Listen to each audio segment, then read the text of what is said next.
Braves Country, I'm Mac Magee. Join us for Pitch by Pitch, Play by Play, the classic call of Braves Country baseball. We're bringing you Atlanta Braves baseball all year long. Jump into our pregame show, Braves Country Today, just before first pitch. Stick around for the postgame show, Braves Country Tonight, where we will open up the phone lines and react to your calls or your comments all year long. That's Braves Country Radio, Pitch by Pitch, Play by Play, your home for the classic call of Braves Country baseball.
You're listening to Braves Country Radio, your home for the classic call of Braves Country Baseball. Hey Braves Country, this is Mac Magee with Braves Country Radio. We are bringing you pitch by pitch, play-by-play of your Atlanta Braves all year long. Please like and subscribe today. It's free, and it helps us bring you more of the game we all love. Braves Country Radio, your home for the classic call of Braves Country Baseball.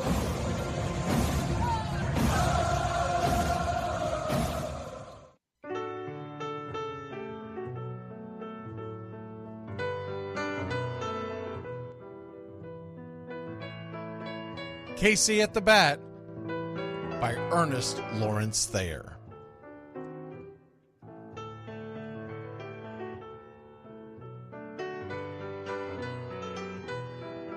The outlook wasn't brilliant for the Mudville Nine that day. The score stood 4-2, but with one inning more to play. And when Cooney died at first, and Barrows did the same, a pall-like silence fell upon the patrons of the game.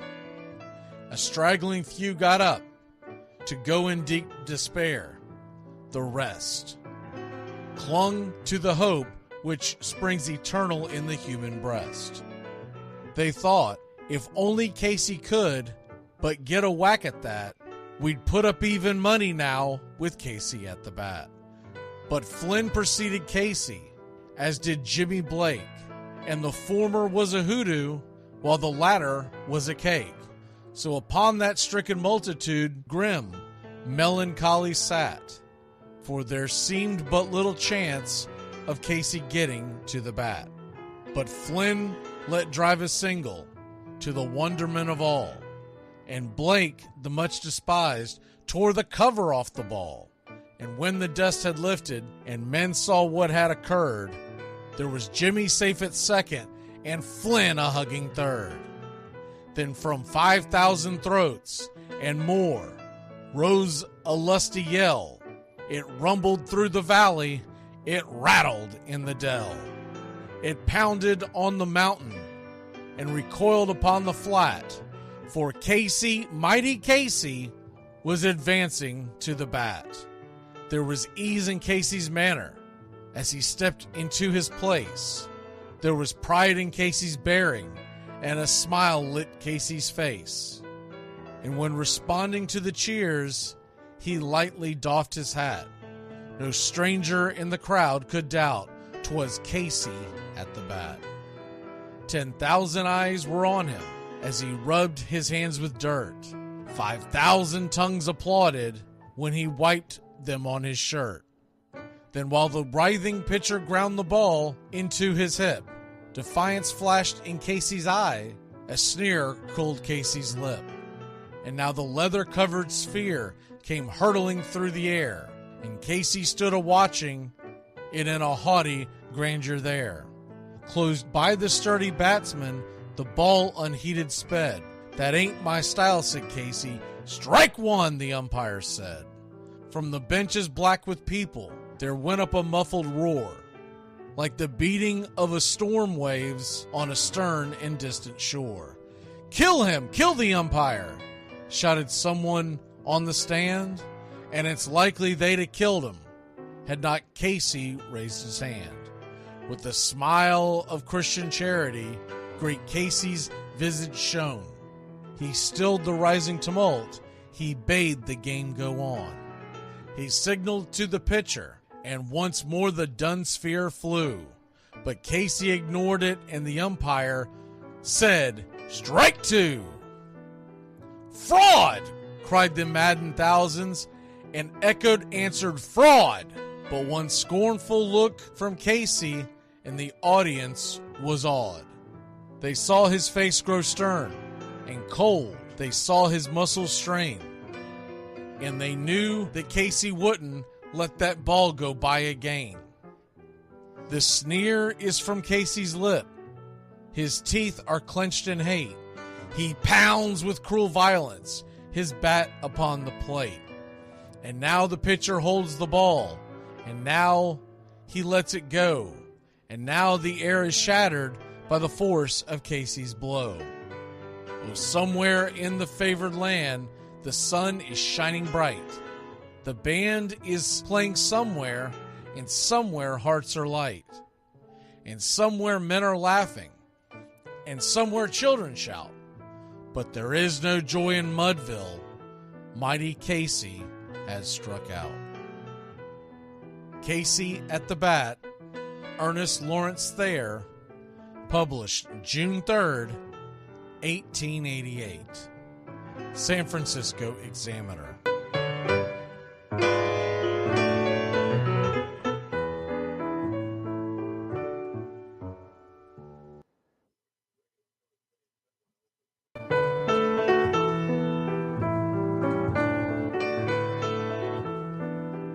Lineup for Braves Country by D.M. McGee, 2024.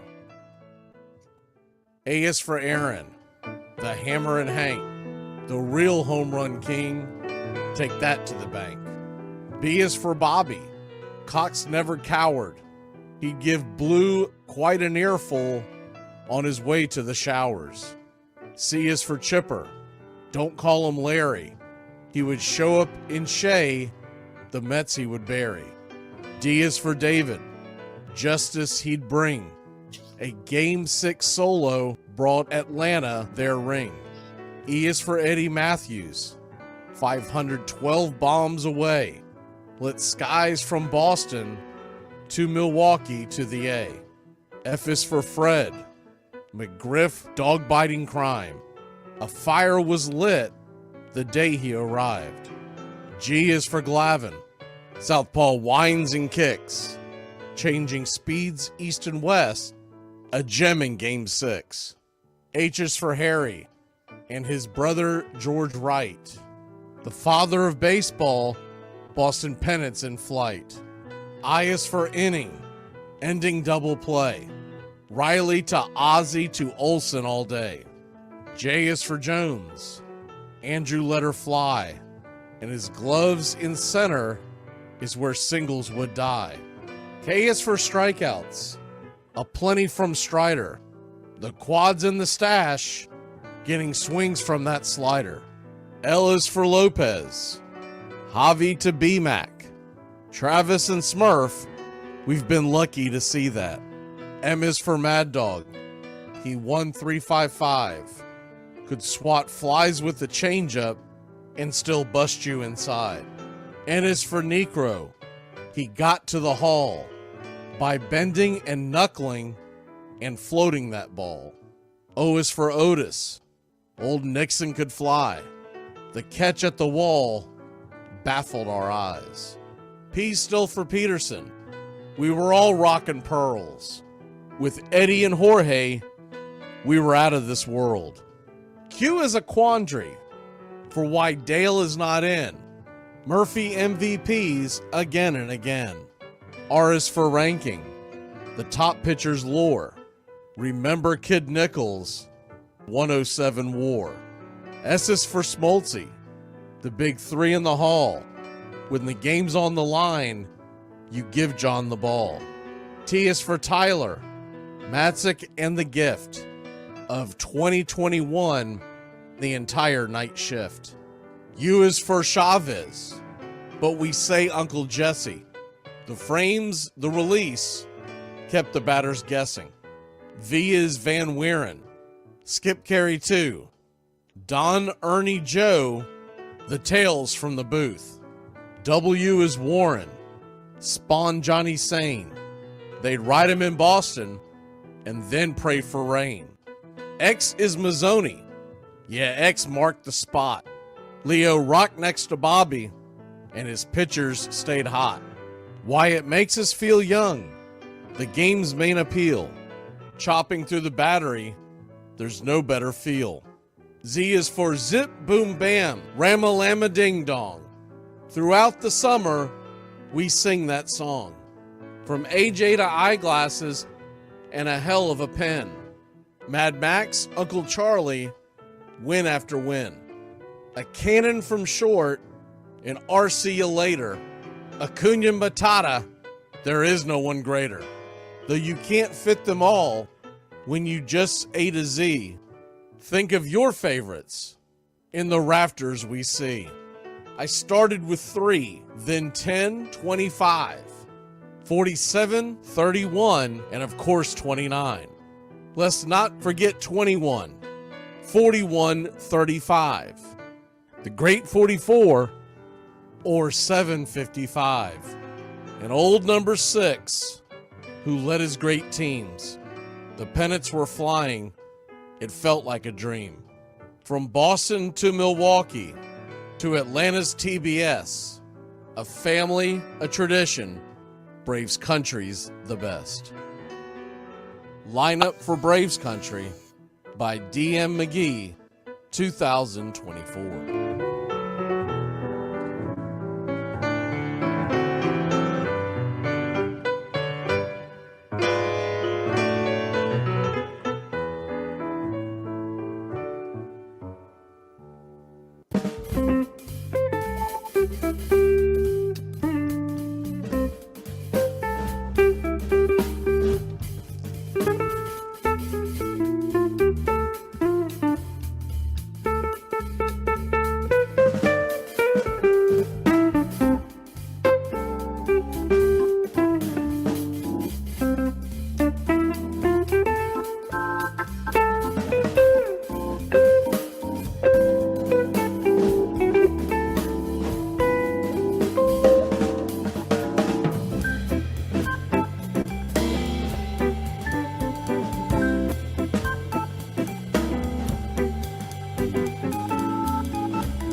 Join. You're in Braves country.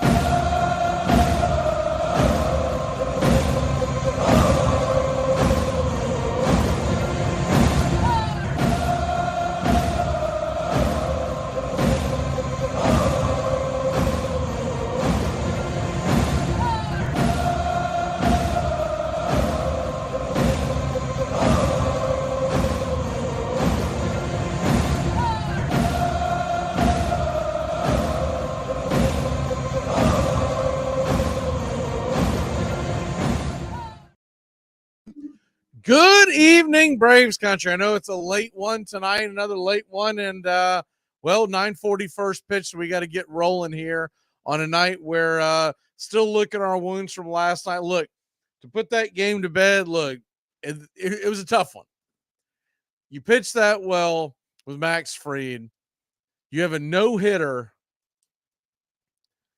going into, what was it, the 8th inning. And though he got kind of a little wonky, Joe Jimenez did the job. He got us to the 9th. And then they go to AJ Minter. And the biggest takeaway that I have from that is I'm looking at it. So we're in the bottom of the 9th. There's no ghost runner, right? So it's a clean inning. You're up by 1.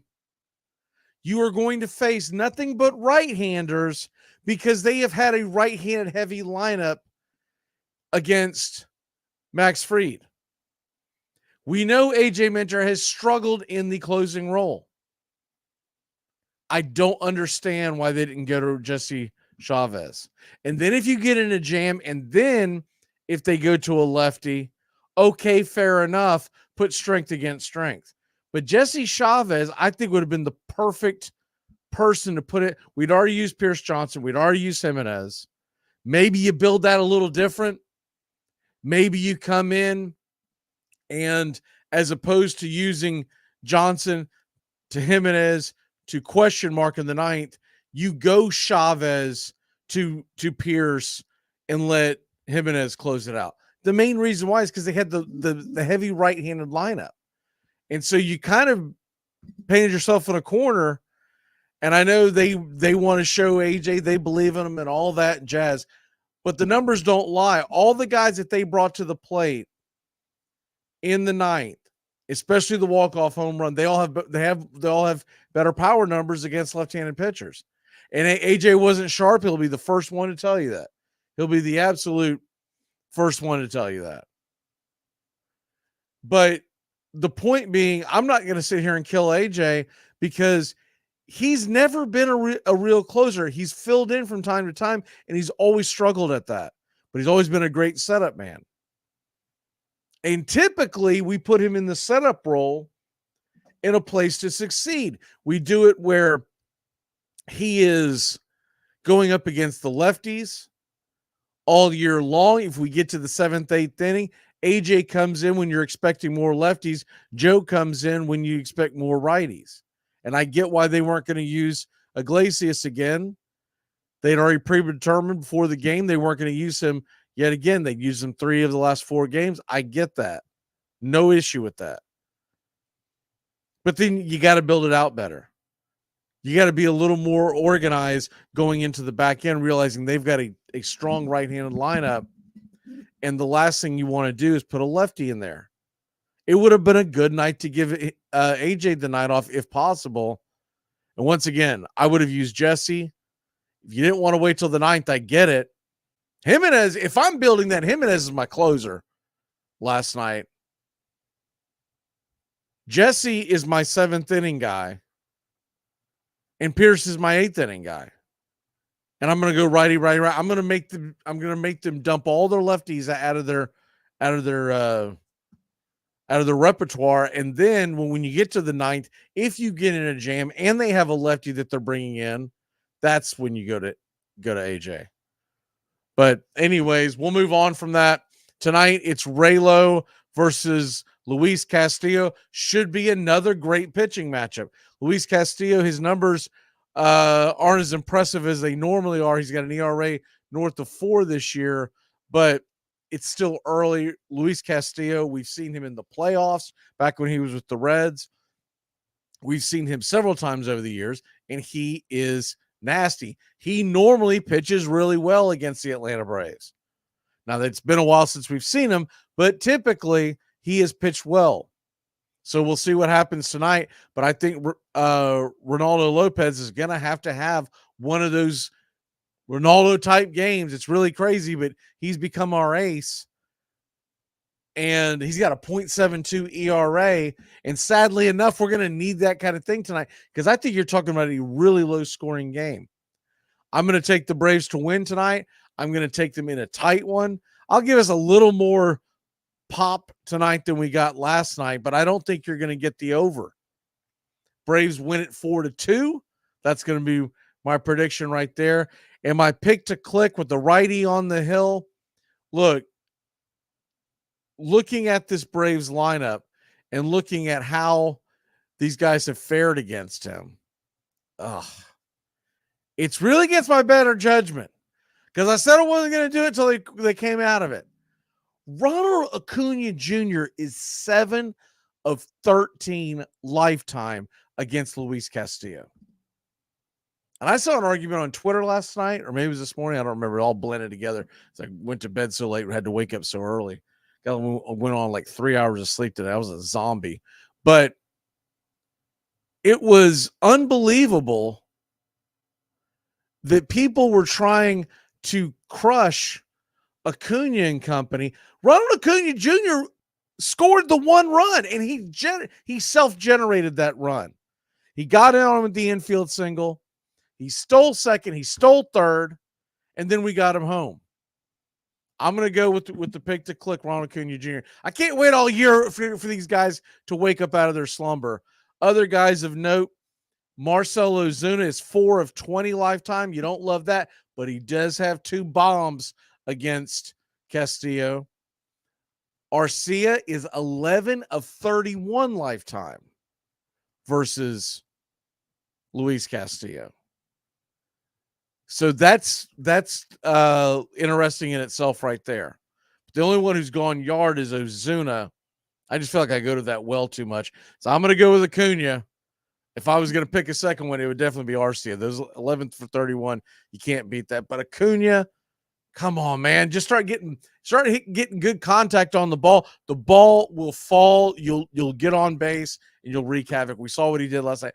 All he has to do is get on base. And if he gets on base, all hell breaks loose. And looking at the repertoire tonight, if you're wondering about Castillo and what he brings to the table, Luis Castillo, hard thrower. You'll see his fastball up around 95, 96 consistently. He leans on the fastball 49% of the time and then mixes in the slider. You'll see that about 25% of the time. And there's about a 10-mile-an-hour difference between his fast and his slider. So it's almost being used like a changeup. Most guys' sliders are 5 to 6 miles an hour. This one's a drastic 10 miles. His changeup is actually a little sharper than his slider. His changeup's been averaging about 88 miles an hour. So maybe that's why he's having issues. Maybe it's not as big of a disparity as you would like between the fast and the change, but that's what you'll get. You'll get fastball, slider, change, and he will sprinkle in the sinker as well. His sinker is basically a 2-seamer. It comes in at about the same heat. It just has a little more movement to the left side of the plate if you're looking from the background. And Ronaldo Lopez, we know what he's about. He's a hard thrower. He's going to bring the 4-seam. He's going to bring the slider. He's going to do the change. Every great once in a while, just keep you honest, he'll put in the curve and change, but he's mainly fastball, slider. He has leaned a little bit more on that curveball this year, but I think that's just comes from being a starter. You got to have more than 2 pitches.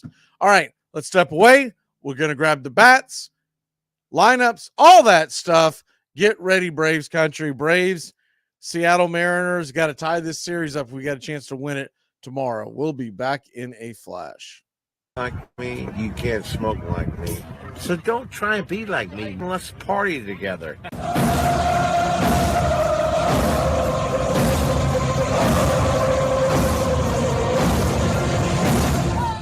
there's something kind of about a kid that's never played baseball.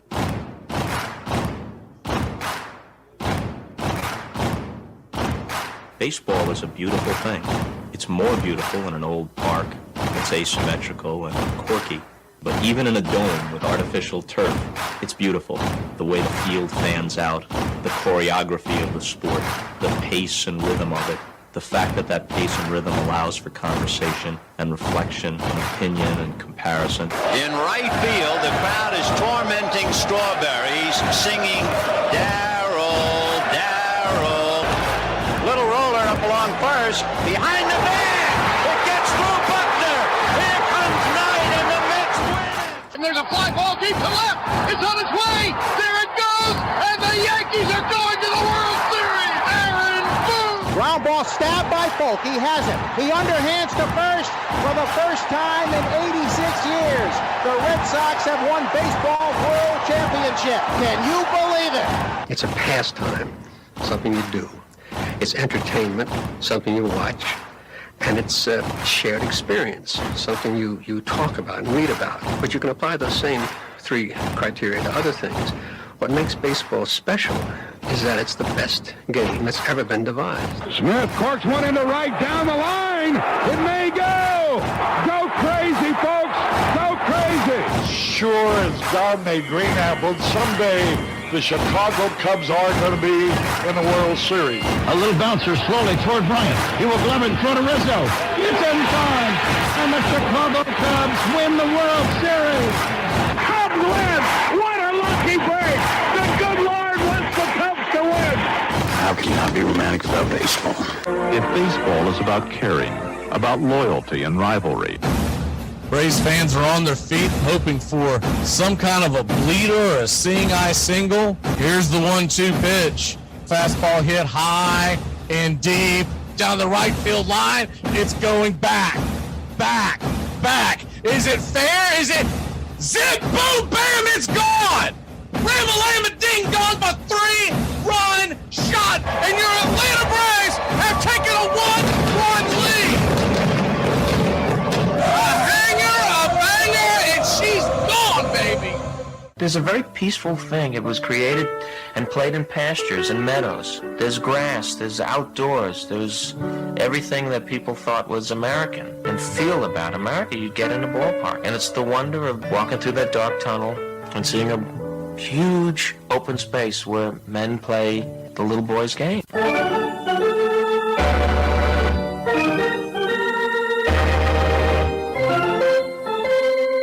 I believe in the Church of Baseball. I've tried all the major religions and most of the minor ones. I know things. For instance, there are 108 beads in a Catholic rosary and there are 108 stitches in a baseball. I prefer metaphysics to theology. You see, there's no guilt in baseball, and it's never boring. It's a long season and you gotta trust it. I've tried them all, I really have. And the only church that truly feeds the soul day in, day out is the Church of Baseball.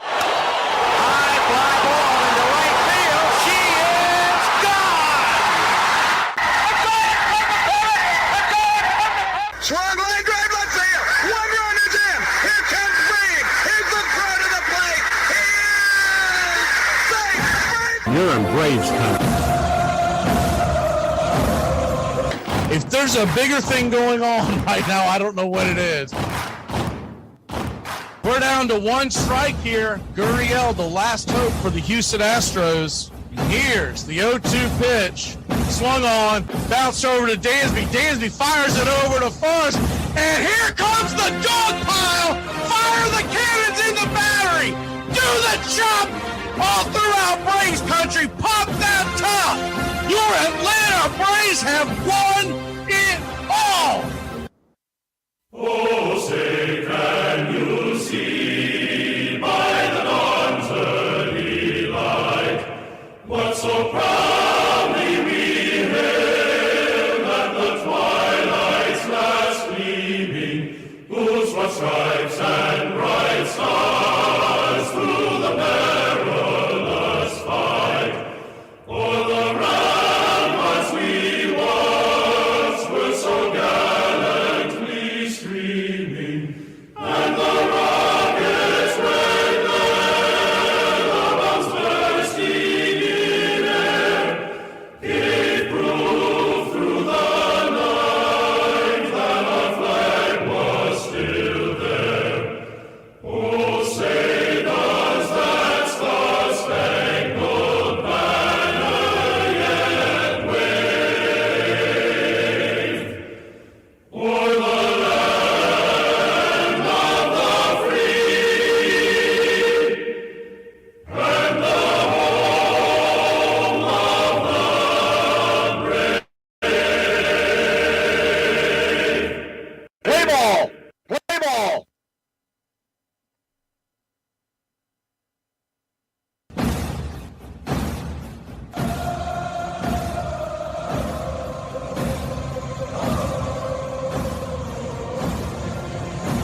Brown beer?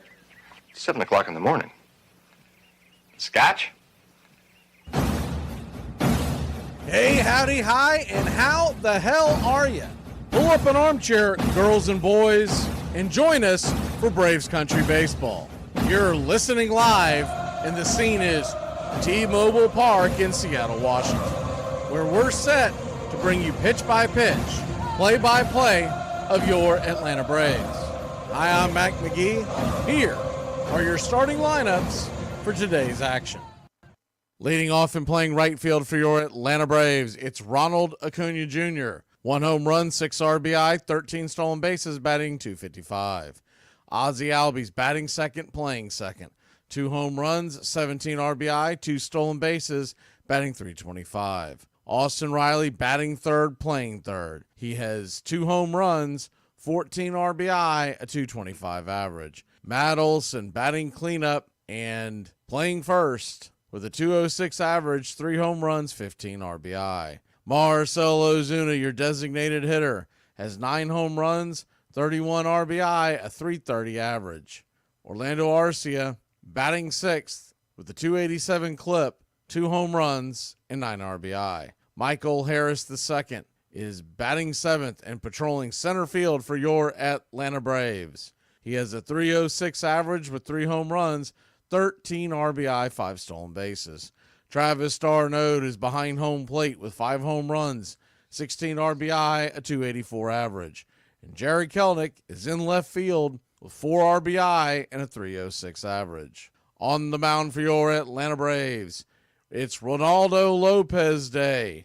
Raylo is 2-0 with a .72 ERA, .88 whip, 25 innings pitched, 14 hits allowed, 24 strikeouts versus 8 walks, and 1 home run given up. He'll be going head-to-head against Luis Castillo, who is 2-4 with a 4.15 ERA, a 1.3 whip, 34 2/3 innings pitched, 38 hits allowed, 42 strikeouts versus 7 walks, and 5 home runs given up. Backing up Castillo in the bottom of the first inning, it'll be Rojas playing third base and leading off with 3 home runs, 6 RBI, 1 stolen base, batting .308. Julio Rodriguez is in center field and batting .265 with 1 home run, 11 RBI, 7 stolen bases. Jorge Polanco is batting third and playing second.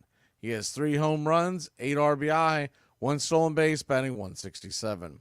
Mitch Garver is the designated hitter with a .150 average, 3 home runs, 7 RBI. Cal Raleigh is behind home plate with a .226 average, 6 home runs, 13 RBI. Mitch Haniger is in right field with 4 home runs, 18 RBI, .227 average. And Ty France is at first with a .242 average, 2 home runs, 8 RBI. Luke Raley is in left field batting .212, 1 stolen base, and 3 RBI. And Dylan Moore is batting ninth and playing shortstop. He has a .185 average, 1 home run, 3 RBI, 5 stolen bases. Calling balls and strikes behind home plate is Gabe Morales. First base umpire is Nick Lentz. Second base will be manned by Emil Jimenez, and down the third base line, it's Lance Barksdale. Atlanta Braves come in 19-8 on the year, 8-4 on the road. Seattle 16-13 on the year, 10-7 at home. Your Atlanta Braves are minus 125 on the money line. The over-under is 6.5. Well, it's about that time. Grab you a cold one. Find you an armchair. It's Braves Mariners, game 2 of a 3-game set. The Braves look to tie the series up, force a rubber match tomorrow afternoon. Country Club warm up those tomahawks. Get your game face on, Braves Country.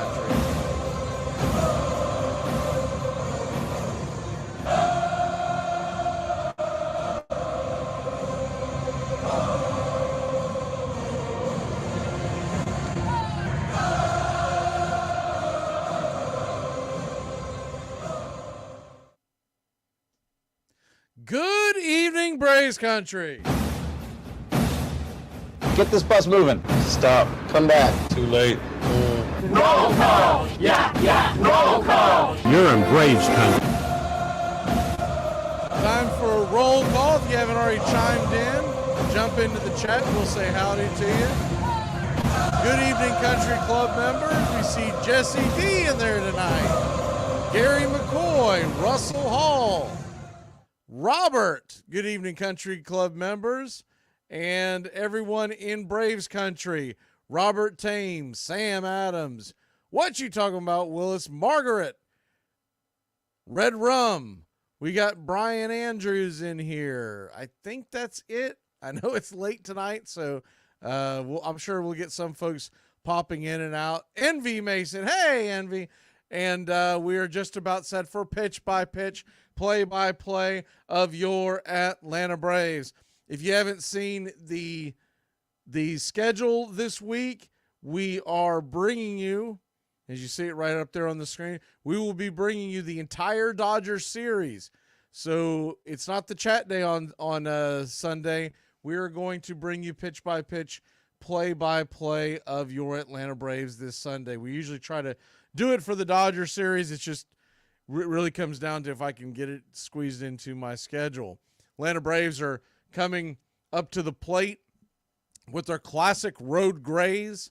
Atlanta across the chest, tomahawk down below, all in red outlined in navy. Names on the back are in navy. We'll have our blue ball caps with the white classic A.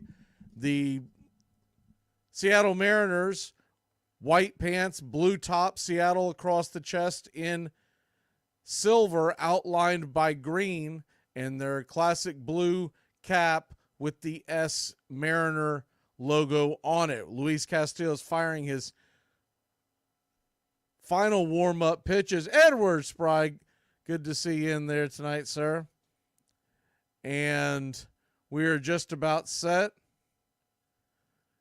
as the Atlanta Braves get ready for another pitcher's duel. Of course, every time you think that, you'll get a shootout, but these are another couple of really good pitchers that are going head-to-head tonight. We know about Ronaldo Lopez. If you missed the pregame show, we went over Castillo, but we'll continue to talk about it throughout the broadcast. He is a nasty customer, originally from the Cincinnati Reds. He was on that staff when the Braves faced the Reds in the 2020 playoffs when it was Trevor Bauer. And yes, sir, it is baseball time in Braves country. First pitch on the way is a swing and a miss strike, about letter high. It's 0-1, 95 miles an hour. The 0-1 pitch, inside, slider misses. They were set up outside, missed his spot, 1-1. So a 1-1 count. Now, Luis Castillo's off to a slow start for his standards. The 1-1 swung on, fouled straight back, 97 miles an hour, ripped it back up against the backstop, 1-2. Ronald Acuna Jr. scuffling to start the season, 255 and a 708 OPS, but he has had a great deal of success versus Castillo, 7 for 13 lifetime. The 1-2 high and outside the zone, 2-2. So a 2-2 count, quickly back to work, pitch high and out of the zone again, 97 miles an hour. We'll do it again. Full count to Ronald Acuna Jr. The sixth pitch of the at-bat, Castillo lets her go, swing, and that ball's shot foul down the line. We'll do it again. Braves nothing. Mariners nothing. Top of the first inning, just getting going. The payoff pitch. Swing and a miss, strike three. 97 on the outer edge. One away. So one down, and that'll bring Ozzie Albies to the plate. Ozzie, good to see David in here as well. Anybody else has it chimed in? Jump into the chat. We'd love to know where you're listening from as well. Ozzie Albies from the left side, open stance. First pitch on the way, 96 outer edge. It's 0-1. One of the things what I would love to do tonight is get the pitch count at least up on these starters for Seattle. The 0-1 pitch, swing and a miss, 97 down the pipe. Good night, Irene. It's 0-2. So an 0-2 count. Castillo just playing pitch and catch out there. Raleigh sets up outside the pitch. Swing and swats it back foul. We'll do it again.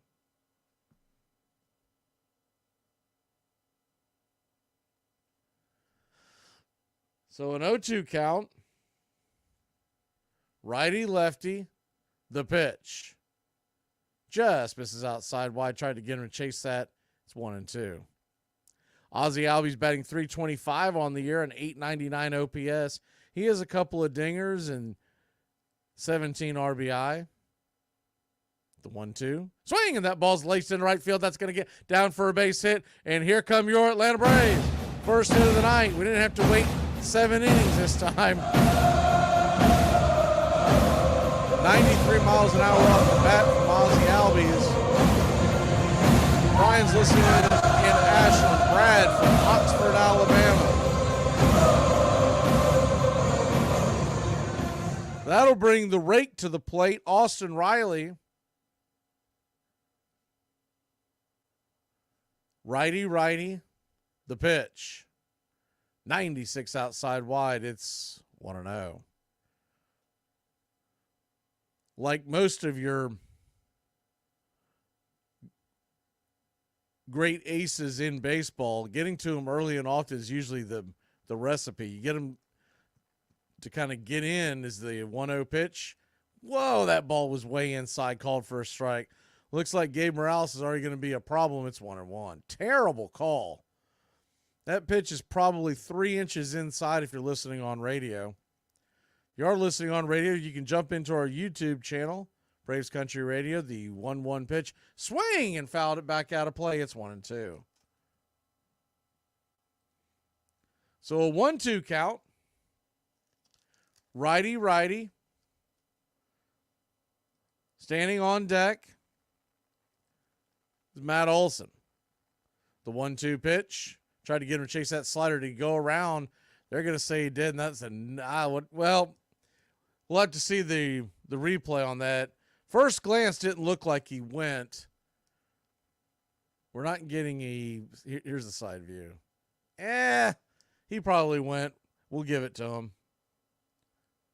But considering that bad call to begin the game or begin the at-bat with Riley, they should have made up for it. Instead, there's 2 down, 1 on. Matt Olson takes the first pitch, 96 below the knees. First strike, it's 0-1.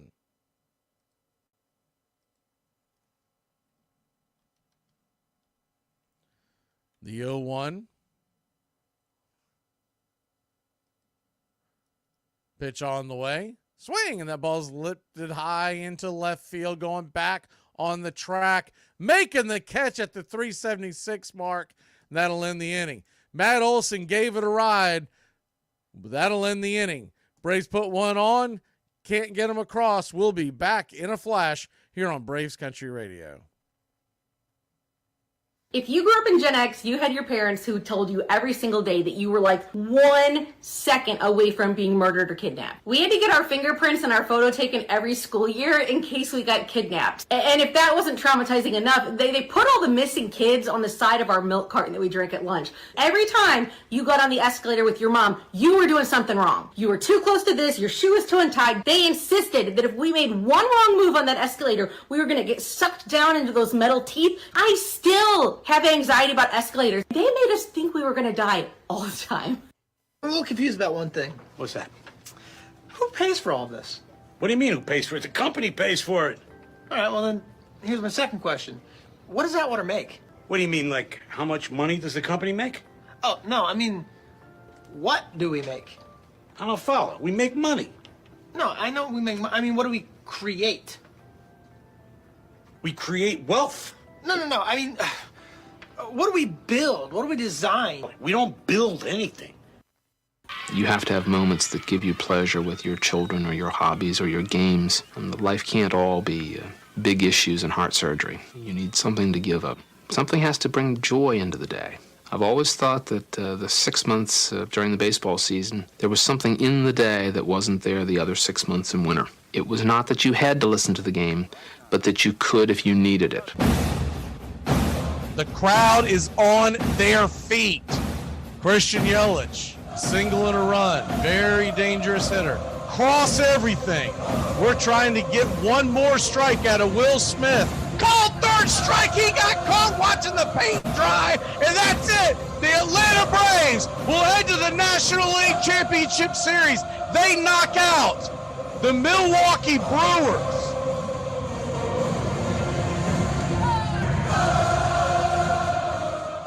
Welcome back to Braves Country Baseball.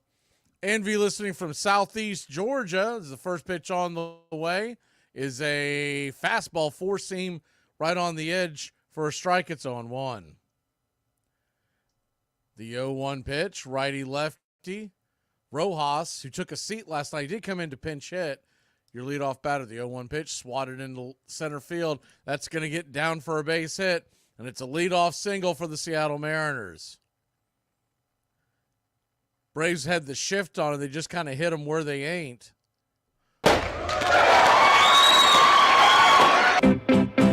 Welcome to the Country Club Envy.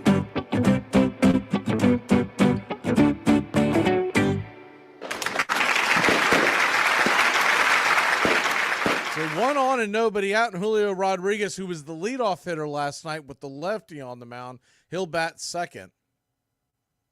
Righty. First pitch on the way. Fastball right there, top of the zone. It's 0-1.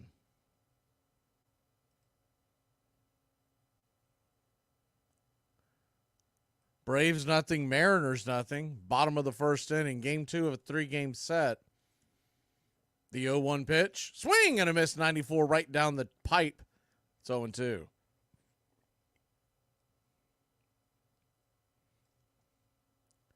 So an 0-2 count. Quick timeout is called by Gabe Morales. Speaking of Morales, go over his umpire numbers here in 1 second. The 0-2. Righty. Lopez turns around, flips it over to first, keep Rojas close by.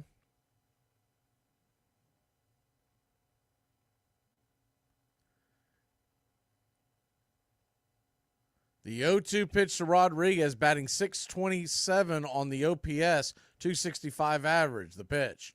96 misses just up top. Tried to get him to chase that one and pop it up. Instead, it's 1-2.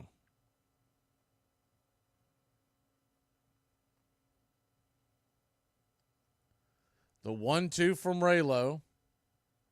Travis sets up outside the pitch. Swing! And just got a piece of that. Stay alive. We'll do it again.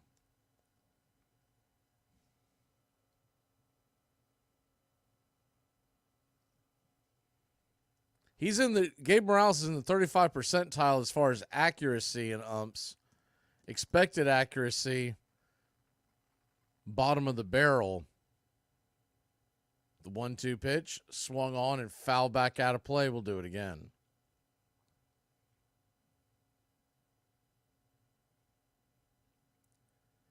And there's an expected higher run average. The over-under tonight was 6.5. There's a .3 run average higher, meaning he normally squeezes the batters, but we saw a wide zone to start it off.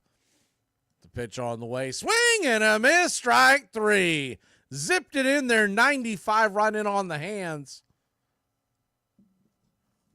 One away.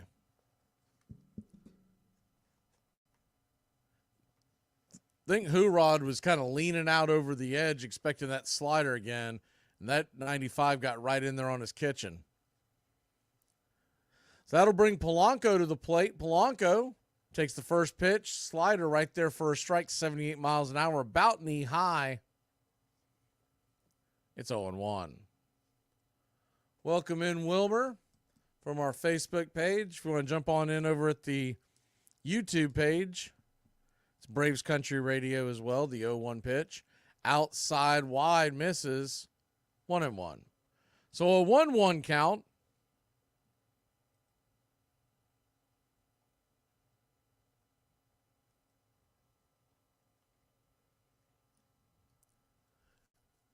Righty, lefty, the pitch on the way. Swing and a miss over the top. It's 1-2.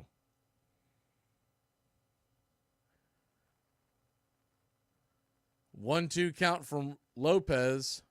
Runner on first. If you're just joining us, it was a leadoff single against the shift to get the Mariners going here in the bottom of the first. The 1-2 pitch on the way. Try to get him to chase outside wide. 96-mile-an-hour fastball.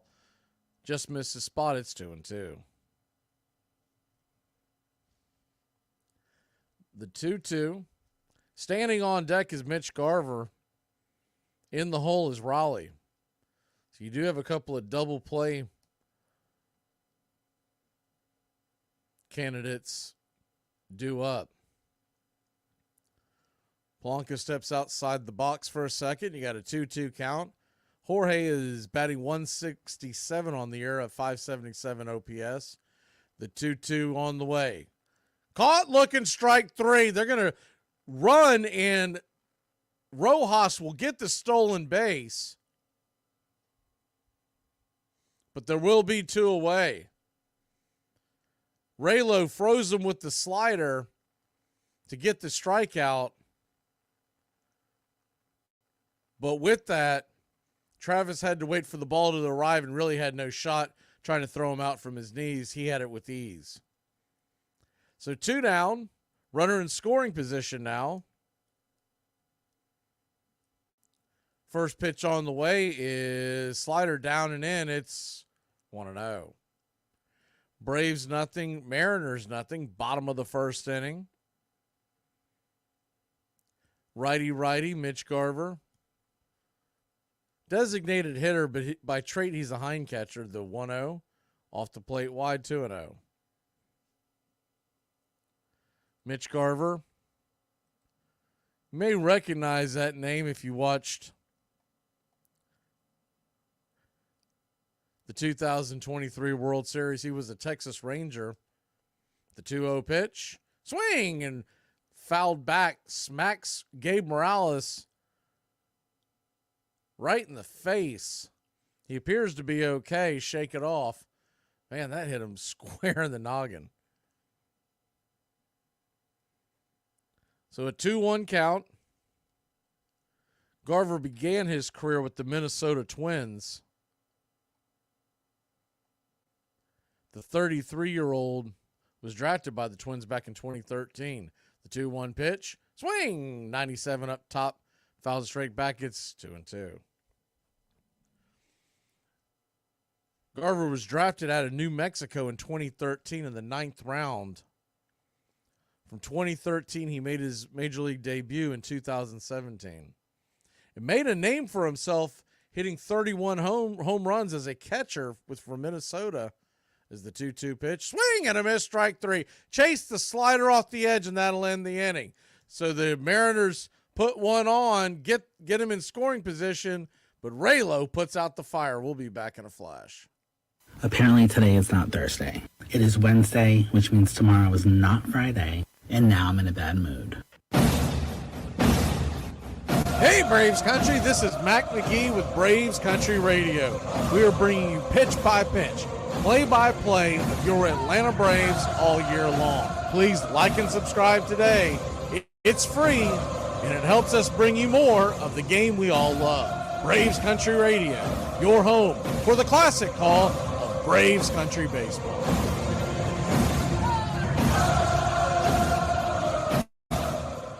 Besides, nobody's getting hurt.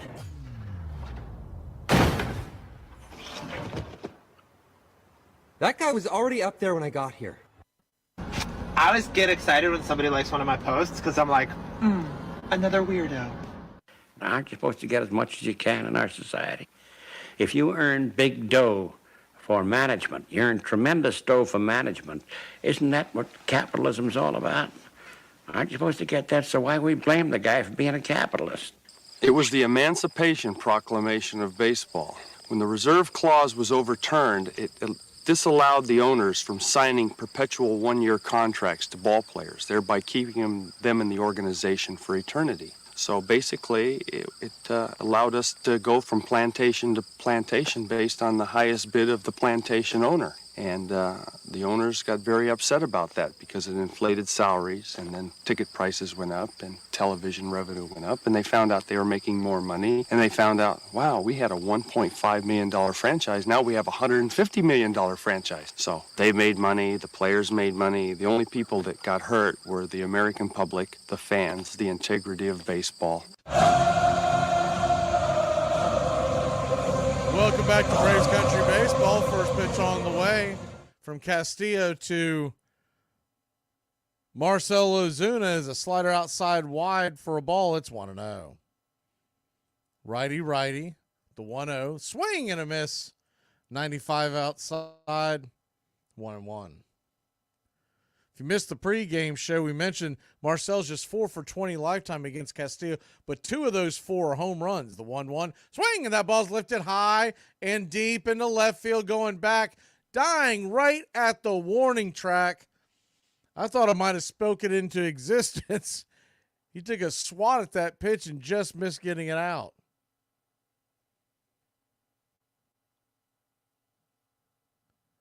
So 1 down, and that'll bring Orlando Arcia to the plate. Arcia is 11 for 33 lifetime versus Castillo. The first pitch on the way. Slider misses down and away. It's 1-0. Braves nothing, Mariners nothing. The 1-0 pitch. Taking that slider on the outer edge all day long. It's 1-1. So a 1-1 count. The pitch from Castillo, down below the knees, 96 sinker, missed by a few inches, 2-1. The 2-1 on the way. Castillo lets her fly. Swung on, chopped foul. Came back and ricocheted into Arcia. Evens up the count 2-2. Orlando, who started off red hot, is now batting .287.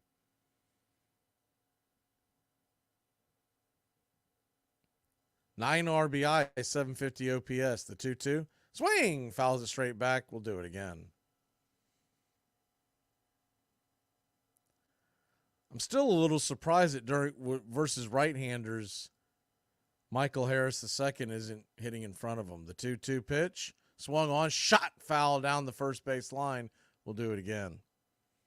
And y'all know I'm a huge Arcia fan, but it would make more sense to have Michael right behind Ozuna versus the righties. And, of course, with the lefties, have it flip-flop. The 2-2. Swing and a miss, strike 3. Chase that one well off the edge. 97-mile-an-hour fastball. That was in the other batter's box. Must have been a blur going by. There's 2 away. So 2 down, and that will bring Michael Harris II to the plate. MH2, 23-year-old out of DeKalb, Georgia. The first pitch to the lefty is a 96-mile-an-hour fastball outside wide. It's 1-0. Stockbridge High School in Stockbridge, Georgia. The 1-0 pitch. Down and away. Did he go around? They're going to say he did. Third base umpire Lance Barksdale said he broke the plane. So a 1-1 count.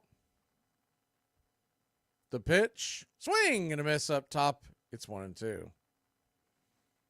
Tonight, with good weather in the area, the roof is open. Last night they had the roof closed. So a 1-2 count. Righty, lefty.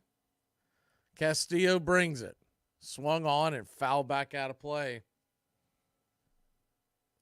Braves nothing, Mariners nothing. The Braves have ran Castillo's pitch count up to 32 pitches so far. There's the 1-2 pitch, swung on, rifled back up the middle, and that's going to get through for a base hit. A worm burner into center field, and your Atlanta Braves have a runner on with 2 outs, and Travis d'Arnaud coming to the plate.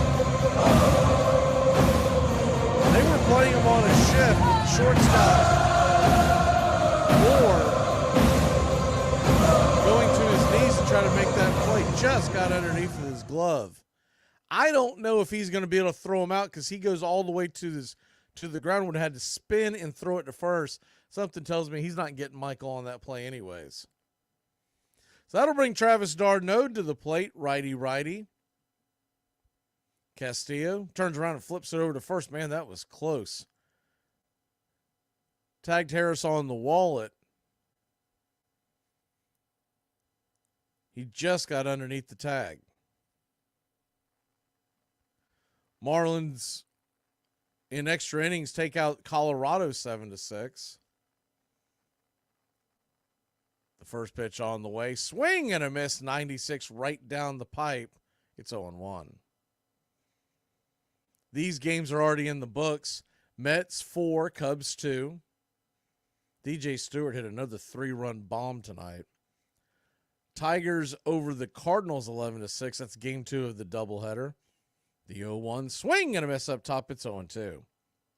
Red Sox blinked the Giants 4-0. Royals over the Blue Jays 4-1. That was Berrios versus Reagans. Orioles beat the Yankees again 4-2. The 0-2. 96 out wide 1-2. Earlier today, the Cardinals beat the Tigers in a great pitcher's duel. If you caught that this afternoon, Jack Flaherty of the Cardinals is the 1-2 pitch. Misses the plate by, 3 inches, and they call it a strike. d'Arnaud's not going to argue because he's going to want those same calls, but that was an unbelievably bad call. We'll be back at a flash. I'll tell you right now, Christmas need to slow down. I only got $8.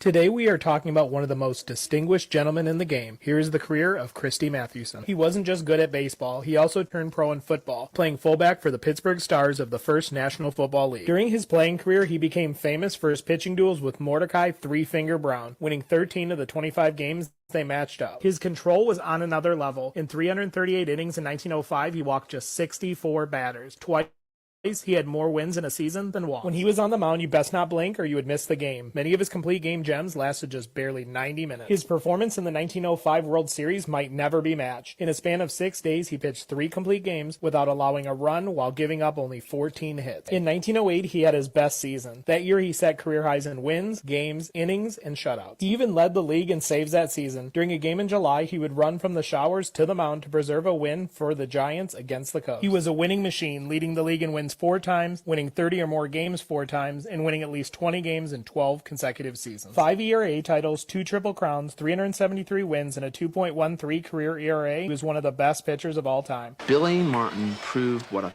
powerful strategic tool paranoia is.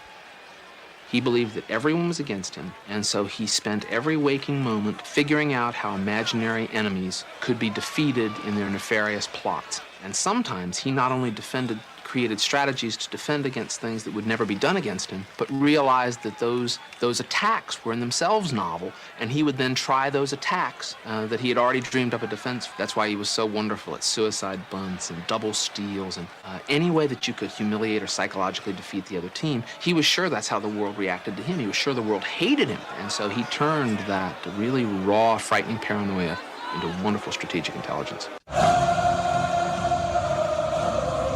Welcome back to Braves Country Baseball. First pitch on the way from Raylo to Cal Raleigh is a teardrop at the knees on the outer edge. It's 0-1. The 0-1. Raylo comes set. Fires a fastball right there on the outer edge. 90s. I'm sorry, that was the changeup. 0-2. So an 0-2 count.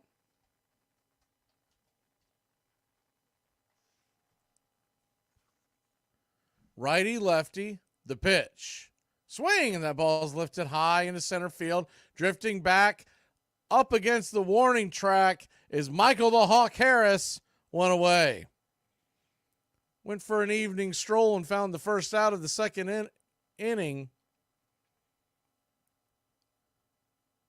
The ball does not carry very well in this park, but it is much more hitter-friendly than it was a few years ago. They changed the dimensions.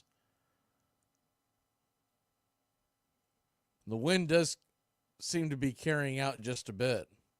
First pitch on the way to Haniger is a fastball, 95 on the black, just kisses the paint. It's 0-1.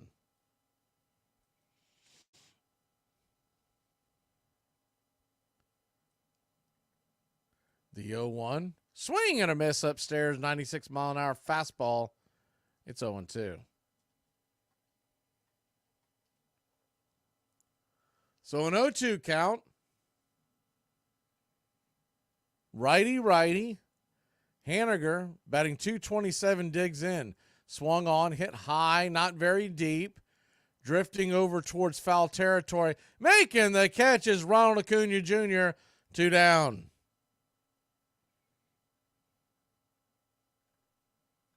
Braves nothing, Mariners nothing.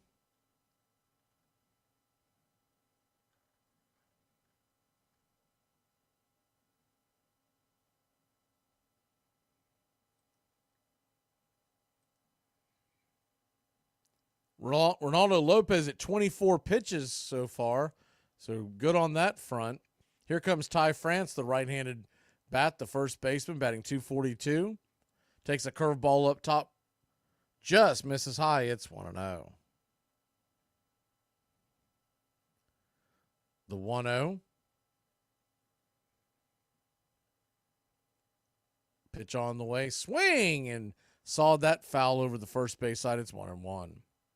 Ty France, 652 OPS with 2 home runs, 8 RBI.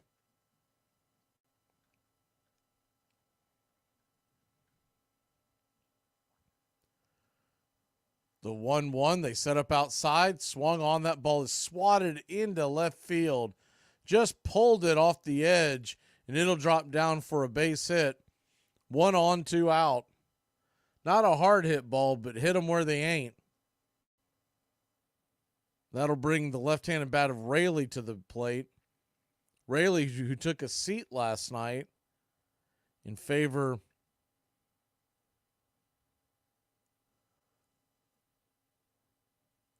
of Haggerty, the left fielder. Raley digs in. The first pitch on the way, 96 down the pipe. It's 0-1. Braves nothing, Seattle nothing.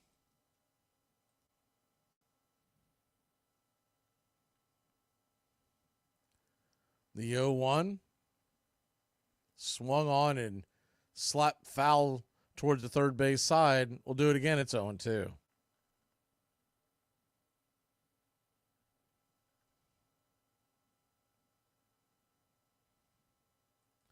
Same two teams back at it tomorrow afternoon. It's a 3:40 first pitch. Chris Sale Day. We'll get our first look at Emerson Hancock, the 0-2 pitch. Swing and a miss, strike 3. Pulled the string on that one to end the inning. Once again, Seattle gets one on, but can't get them across. We'll be back in a flash and grab the sticks. Braves nothing, Seattle nothing. What the is wrong with you? Get in your car, dude. Get in your car! I'm in my car. That's fair. Can you get in your car? Will you call the cop? Yeah. Yes, I'm beautiful and gorgeous, but I'm also insane. Insane. But don't forget beautiful and gorgeous. Dear Diary, today I was physically assaulted by my shower curtain. I have never swung so hard at an inanimate object in my entire life. You keep your filthy fibers to yourself. Sincerely signed, someone who hates that. I was born a dog. I identify as a dog, but according to my mom, I'm just a baby. Oh, I miss you. Of course you do. It's me. The Yankees lost the 1976 series to Cincinnati, but won the championship from Los Angeles the next year, powered by a quartet of sluggers. Chris Chambliss, Greg Nettles, Thurman Munson, and the flamboyant former Oakland star, who cheerfully called himself a straw that stirs the drink. You would walk past Reggie before a game, and there'd be a club. His voice would be sound like a preacher. And then you'd come back 5 minutes later, and he would be talking to a different crowd, and he's saying, I get to have the same figures that Lee May has, but I get all this money because I put the asses in the seats. The same man 2 minutes later. You're listening to Braves Country Radio with Mac Magee, the classic call of Braves Country Baseball.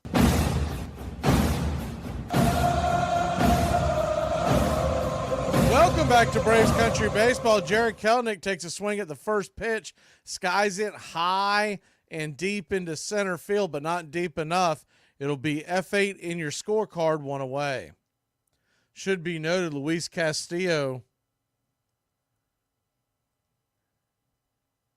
comes into this inning with 37 pitches thrown, so bit of a high mark heading into this inning. The first pitch on the way to Ronald Acuna Jr. is a 95-mile-an-hour fastball right there on the edge. It's 0-1.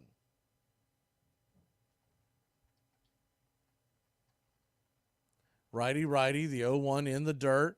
Slider misses. 1-1. So a 1-1 count. Pitch on the way. Swing and a miss. 96 up top.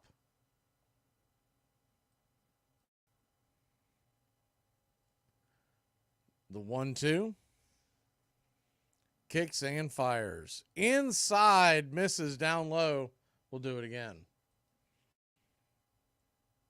So a 2-2 count to Acuna. He struck out in the first, batting .252 at a 7.2 OPS. The pitch. Down and away, ball 3-2. So now this is the cat and mouse game. Do you lay one in there, or do you risk walking Acuna with his lightning speed? The 3-2 pitch, swing, and that ball swatted foul down the line. Fastball just about knee high, just couldn't quite square it up.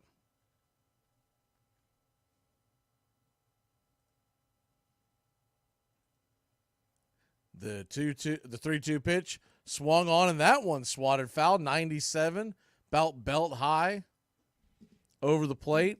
We'll do it again. Hasn't quite caught up with that. You wonder if Castillo might try to get him to chase that slider now. The 3-2. Swing and a miss, strike three. Went to the fastball again. Could not catch up. 2 away.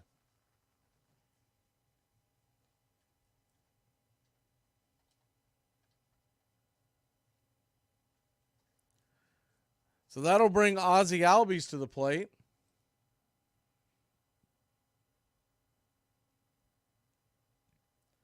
Ozzie digs in, and he swings at the first pitch and pops it up. Can of corn, and it's going to be caught in foul territory. 3 up, 3 down, and more importantly for Castillo, the Braves let him in and out the inning in just 10 pitches. I'm mad. I have to go to work. I have to earn a living. I'd rather have a private income and get laid well and often. Where do men find the audacity? I was in Walmart, okay, and I was shopping, and this man comes up to me, and he said, your dress, it's giving butter churning vibes. But, okay, just because you add vibes at the end of something don't mean it's any less insulting. Audited? Why? What are you talking about? I'm not scamming the government, if that's what you're saying. Your license plate says scamming. No. What do you mean, no? Yes. When your girlfriend asks who you're talking to on the phone, tell her a hooker. Be a man. What's that? Eye cream. From where? From Paris. How did you pay for it? One of my credit cards is still working. Oh, you're charging things to your credit card. I see. And how are you going to pay for it? I don't think you understand. I already have it. I watched Dave Henderson hit his home run, and the Red Sox tack on another run in the top of the 10th. And look at this bench. And with the score 5-3, I went back into their clubhouse. They had put the cellophane over each of the lockers in anticipation of the champagne spray. They had built the little podium from which to do the post-game interviews. The cameras and the cable and the microphones were all in place. The World Championship trophy was on a stand covered by a piece of cloth. Frail Mrs. Yawkey had been led in there, and she was standing next to the trophy, along with Commissioner Uberoth. and they were watching with me on a little monitor as the Mets came up to bat in the bottom of the 10th.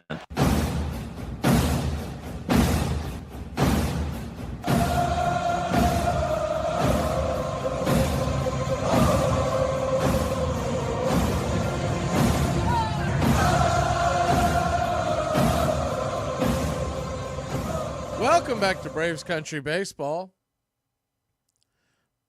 Atlanta nothing, Seattle nothing. The first pitch on the way from Lopez is a slider, drifts in, grabs the top of the zone inside for a strike to the number 9 hitter. Moore, it's 0-1. Moore batting 185 on the year, righty-righty matchup. Slider down and away, 1-1. So a 1-1 count. Rojas on deck. Julio Rodriguez in the hole. 9 1-2 batters due up. The 1-1. Swing and a miss. 95. Locomotive right down the line. It's 1-2.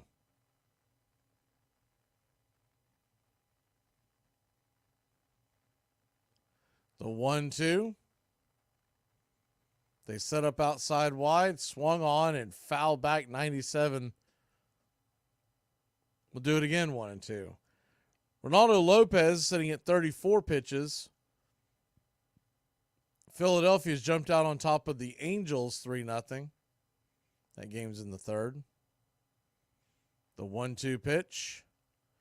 Caught, looking, strike 3. He got caught watching the paint dry. 1 away. Good fastball, just kissed the black.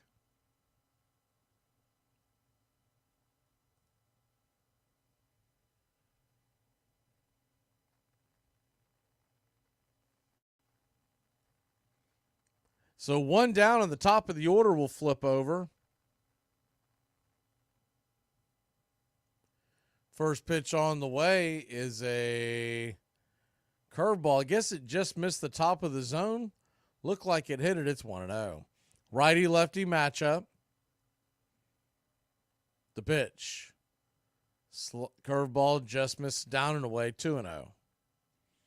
Don't want to put Rojas on here, that's for sure.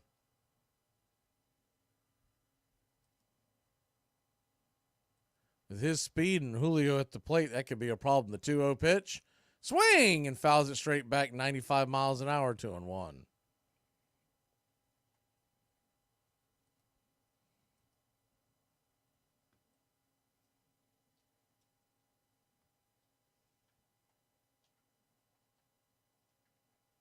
The 2-1 inside 96 almost gets him, has to bend out of the way a bit.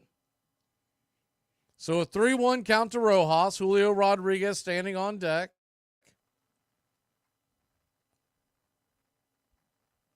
Raylo comes set. The pitch. Misses outside wide, ball 4. So a 5-pitch walk.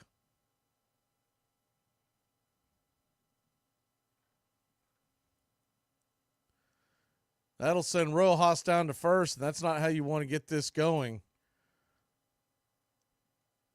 Rojas got on via the single before and stole second.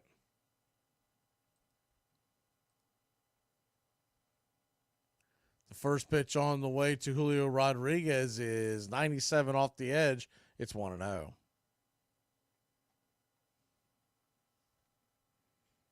Braves nothing.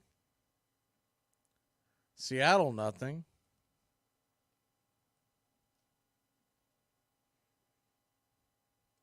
The pitch. Swing and a miss. 98 right down the pipe. 1-1. Julio's 0 for 1 with the strikeout in the game. 263 average, 1 home run, 11 RBI.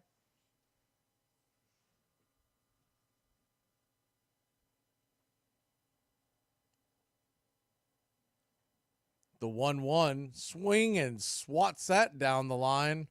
Fouling out of play. Couldn't catch up with that one. It's 1-2.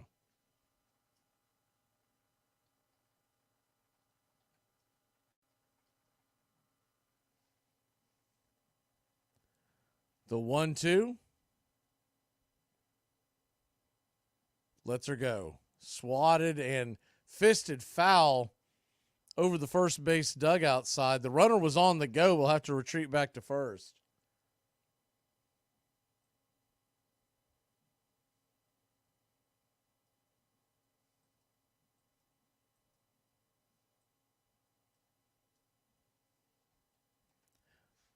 Runner on first, one out. The 1-2 pitch.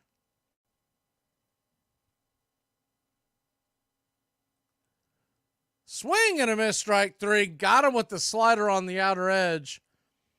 2 away. Should have a couple of updated emojis there for you country club members. I wanted to check them out and see if they actually work, but we just added them in during the last break. And I believe if you refresh the page, you'll see them. Ronaldo Lopez turns around and flips it over to first. Keep the runner close. 2 down, Polanco the batter, righty-lefty matchup.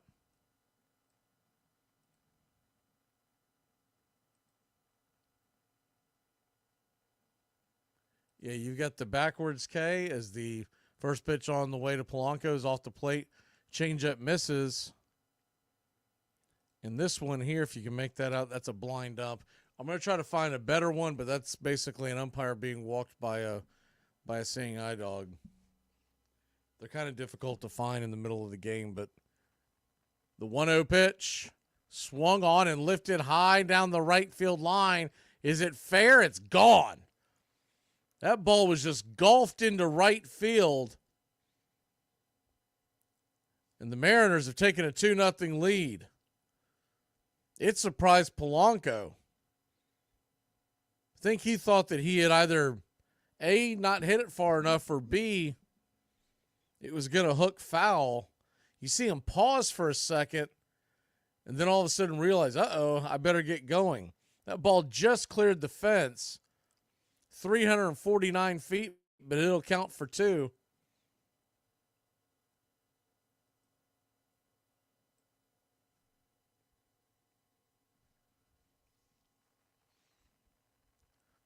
First pitch on the way from Lopez is a curveball right there at the knees for a strike. It's 0-1. Those walk batters usually come back to bite you. If you make them earn their way on, much less of a chance of a crooked number. The 0-1, swing and a miss, it's 0-2. But, with that being said, his offense needs to wake up. Our starting pitchers have done really well for us the last week or so. We got to start putting some runs up for them. Braves 0, Seattle 2, still a long way to go in this one. The 0-2 to Garver, who struck out his first time up, swung on, swatted over towards short. Arceus got it, fires it across the diamond, and that'll end the inning. But not before Seattle puts a couple on the boards. It's 2-0. We'll head to the top of the 4th. Braves grab the sticks. That's how you lose an attitude in 30 seconds. Step 1. Nowadays, most baseball players are compensated very well, but this wasn't always true. Way back when, players would need another job just to be financially stable. So here are some of the more interesting jobs worked by baseball players. Rich Hebner had an 18-year career with over 200 home runs. In the offseason, he traded his bat for a shovel and dug graves for $35 a hole. Despite winning Game 2 of the 1966 World Series, Jim Palmer worked during the offseason where he sold suits and in his downtime signed a few autographs. Waite Hoyt was once part of the Yankees' most formidable lineup. In his spare time, he worked at a funeral home as a mortician. Rumor has it he once drove to the Polo Grounds with a cadaver in his car, made his start, and then drove it to its intended destination after the game. In 1920, Babe Ruth decided the baseball field wasn't the only place he wanted to be a star. That year, he starred on the big screen in the movie Headin' Home and made some extra cash while he was at it. Roy Campanella started his own farming business after he was rewarded 100 baby chickens for every home run he hit. He went home with 1,400 baby chickens. In 1957, Stan Musial and Willie Mays both worked after-season jobs. Musial sold Christmas trees and Mays sold cars. Not only was Denny McLain a 30-game winner, he was also an organist. He even made it all the way to the Ed Sullivan Show. What you need to do is worry about your own sins. God ain't gonna be asking you about mine. Will you pray the day before the playoffs? Well, I'll pray every day. I try to talk to God every day, and I will pray during the national anthem, which is my period of meditation for praying. No, really, if you stick around the game, you listen to an old veteran like me, I'll show you how to talk on the air, boy. Yeah, talk, to TV. No, really, TV, cameras and going on like that. Huh? I'm telling you, man, I'll show you how to make a living with this stuff. I'll show you how to have the people eating right out of here. 2 outs and 2 on in the 7th inning here at Fenway. Deep to left. Yastrzemski will not get it. It's a home run. Welcome back to Braves Country Baseball. Austin Riley, the batter. First pitch misses. It's 1-0. The 1-0. Slider, swing and a miss off the edge. 1-1. Riley struck out in the first. The 1-1. Righty pitch. Swing, and that ball's hit hard on the ground. It's going to be scooped over to the far side. Good range by Polanco. He had a long way to go. He'll flip it over to first. 4-3 put out, 1 away.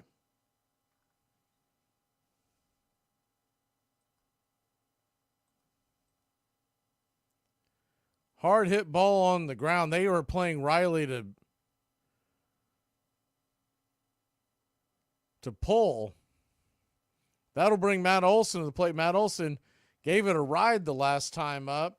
He takes the first pitch, slider out there on the edge. It's 0-1. The 0-1 pitch. Down below the knees. Good take by Olson. 1-1.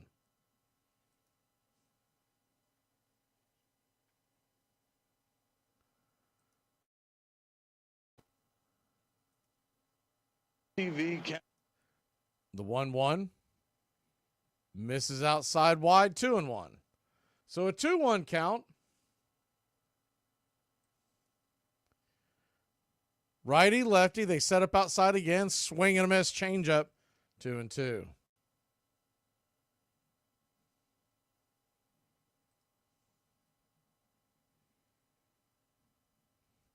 Olson will take his time out. Braves do have Castillo's pitch count to 54.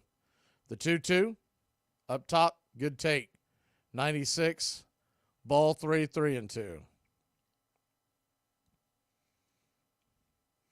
1 down, the payoff pitch to Olson. Standing on deck is Marcell Ozuna. The pitch, inside, ball 4. And that'll send Mr. Matt Olson on down to first base. That'll also make Marcell Ozuna a tying run.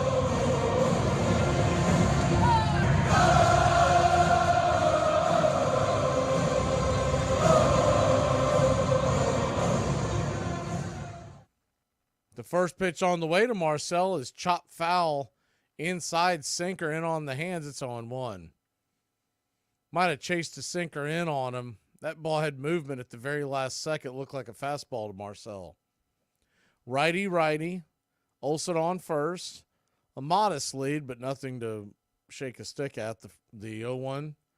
Outside wide, 96 misses. It's 1-1. So a 1-1 count.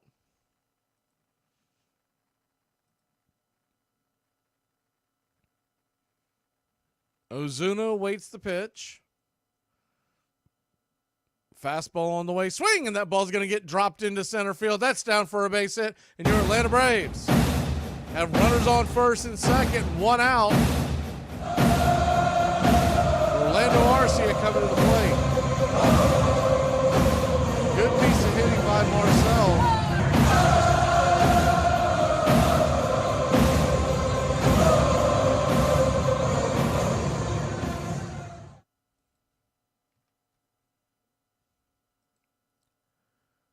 Luis Castillo has runners on first and second, 1 out. So Cal Raleigh, his hind catcher, is going to come out there and talk to him. While he does that, we'll go ahead and hit the scoreboard, out-of-town scoreboard for you. Out-of-town scoreboard looks like this. Twins and White Sox are 5-5 in the 9th. Guardians and Astros 8-8 in the 7th. A's lead the Pirates 2-1 in the 3rd. Phillies 3-1 over the Angels. That game's heading to the 4th. The Padres 1-0 over the Reds. That game is in the fourth. Diamondbacks and Dodgers are delayed, which is strange because they've got a roof. So that'll bring the first pitch on the way to Orlando Arcia. He takes a swing and a miss strike. It's 0-1. I'd love to know what happened there. The 0-1.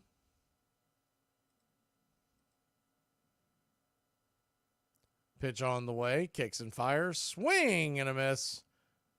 It's 0-2. So an 0-2 count.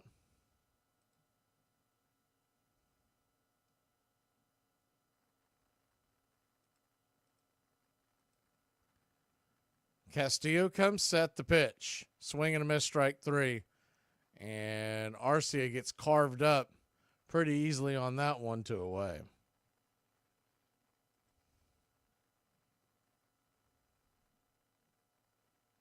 So 2 down.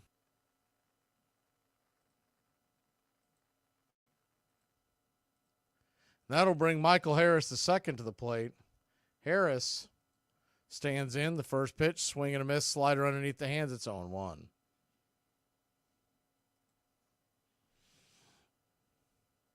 Braves 0, Seattle 2.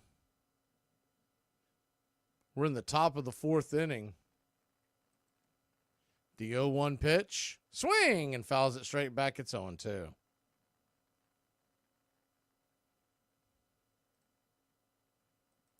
So an 0-2 count. Yeah, Andrew, their starting pitching is really good. That's why you want to get in their bullpen. Their bullpen, not so much. The 0-2 pitch, swung on and hit on the hard on the ground. It's going to get backhanded and flips it over to first. Harris is a 4-3 putout to end the inning. Braves threaten but fail to score. We head to the bottom of the fourth. The bottom of the order due up for Seattle.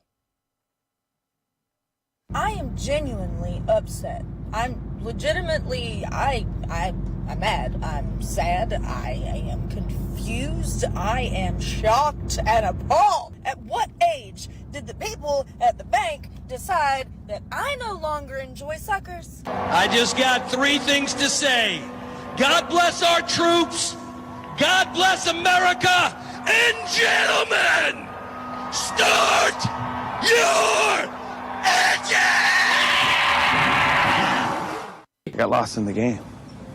I mean, the ballpark, the people, the color, the sounds, smells. And it's a passion. It's a very, very big part of my life. Sometimes I like to be 11 years old. I like being part of something that's bigger than me. It's good for your soul to invest in something you can't control. You're a romantic. You have a lyrical soul. You can love under the best and worst conditions. Everybody's always so quick to tell you that McDonald's is so unhealthy. What about that relationship you in, McStupid? Clemente batted .414 in the series, hit 2 doubles, a triple, and 2 home runs, and led the Pirates to the championship in 7 games. A year later, on September 30th, 1972, he passed yet another milestone in his long career. Everybody steadily want Bobby to get that big number 3,000. Matlack on the 0-1. Bobby hits a dive into the gap in left center field. There she is. That winter, an earthquake hit Nicaragua, and Clemente volunteered to carry relief supplies to the victims. On New Year's Eve, his plane crashed into the Atlantic Ocean. His body was never found.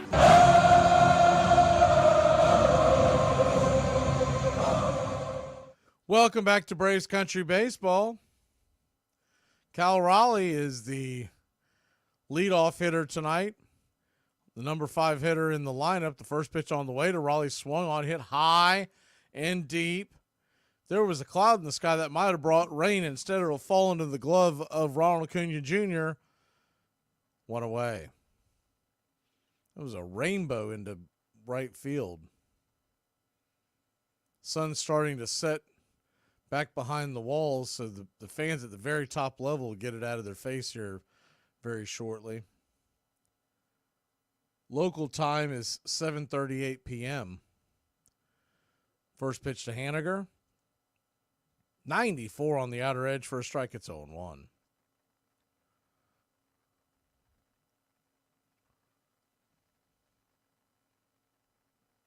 The 0-1. Righty. Just grabs the edge. Nice pitch. Good touch by Lopez, 0-2. So an 0-2 count. For you basketball fans, 76ers held on to beat the Knicks in overtime tonight. 112-106. Pitches in the dirt, taken all the way. 1-2. Bucks are over the Pacers in the second. And Cleveland holds on for a 1-point win against the Orlando Magic. They lead the series 3-2 heading back to Florida. The 1-2 pitch, down and away, 2-2. So a 2-2 count.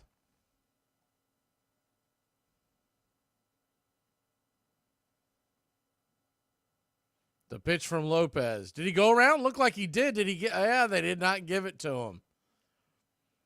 Darno jumped up to tag the runner. He thought he went around too. We'll get a side view.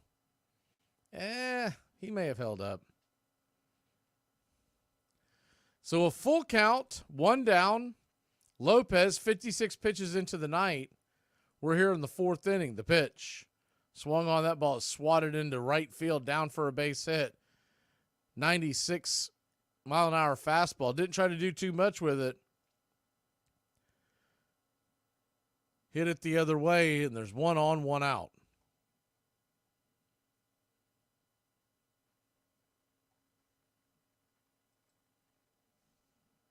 So 1 down.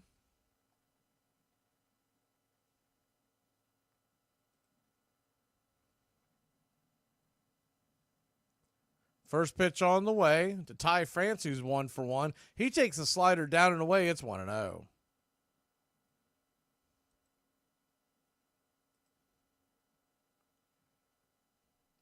The 1-0. Lopez comes set. Swing and a miss, 96. Blew it right by him. In on his hands, it's 1-1. Chris Sale tomorrow against Emerson Hancock. I've only seen highlights of Emerson. Excited to see what he looks like. He had a pretty good outing last time out. The 1-1 pitch. Swung on, popped it up. High in the sky, can of corn over by the first base dugout. Making the catch is Matt Olson, 2 down.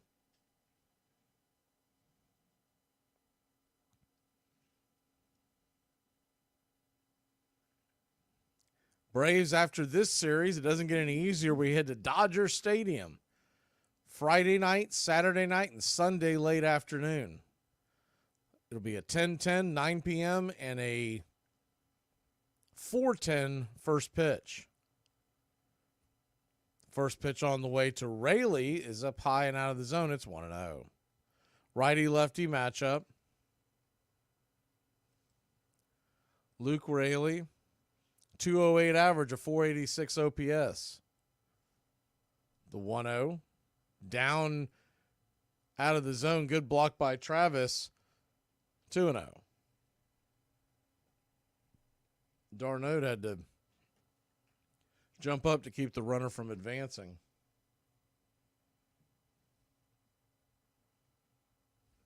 So a 2-0 count. Pitch on the way from Lopez. 95, nowhere near the zone. Ball 3-0. Number 9 hitter on deck, Dylan Moore. The 3-0 pitch right there at the knees. 3-1. Luke Rayleigh, the left fielder tonight, drafted by the Dodgers in 2016. The 3-1 pitch. Swing, and that ball's hit right back up the middle, down for a base hit. And it's a 2-out single to put runners on first and second. But there are 2 away. Lopez at 65 pitches. Laboring a little bit here. Gotten spoiled so much by his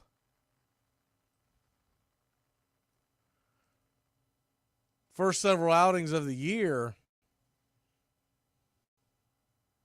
you almost started to think he wasn't human.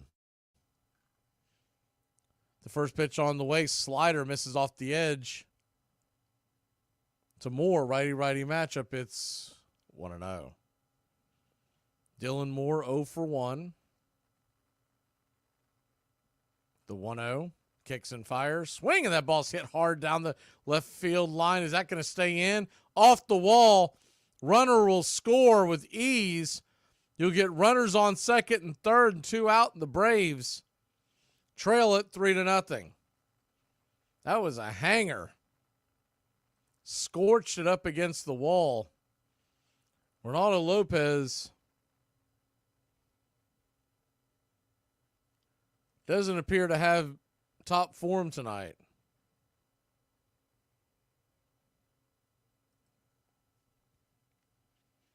Good relay by Jared Kelnick. Krantz is going to go out there and talk to him.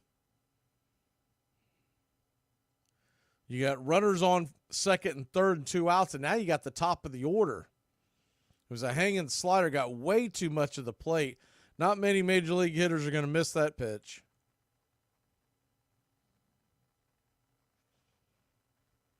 So for all intents and purposes, since he's come over to Atlanta, this is the first shaky outing, so the first real adversity Ronaldo Lopez has seen in a Braves uniform.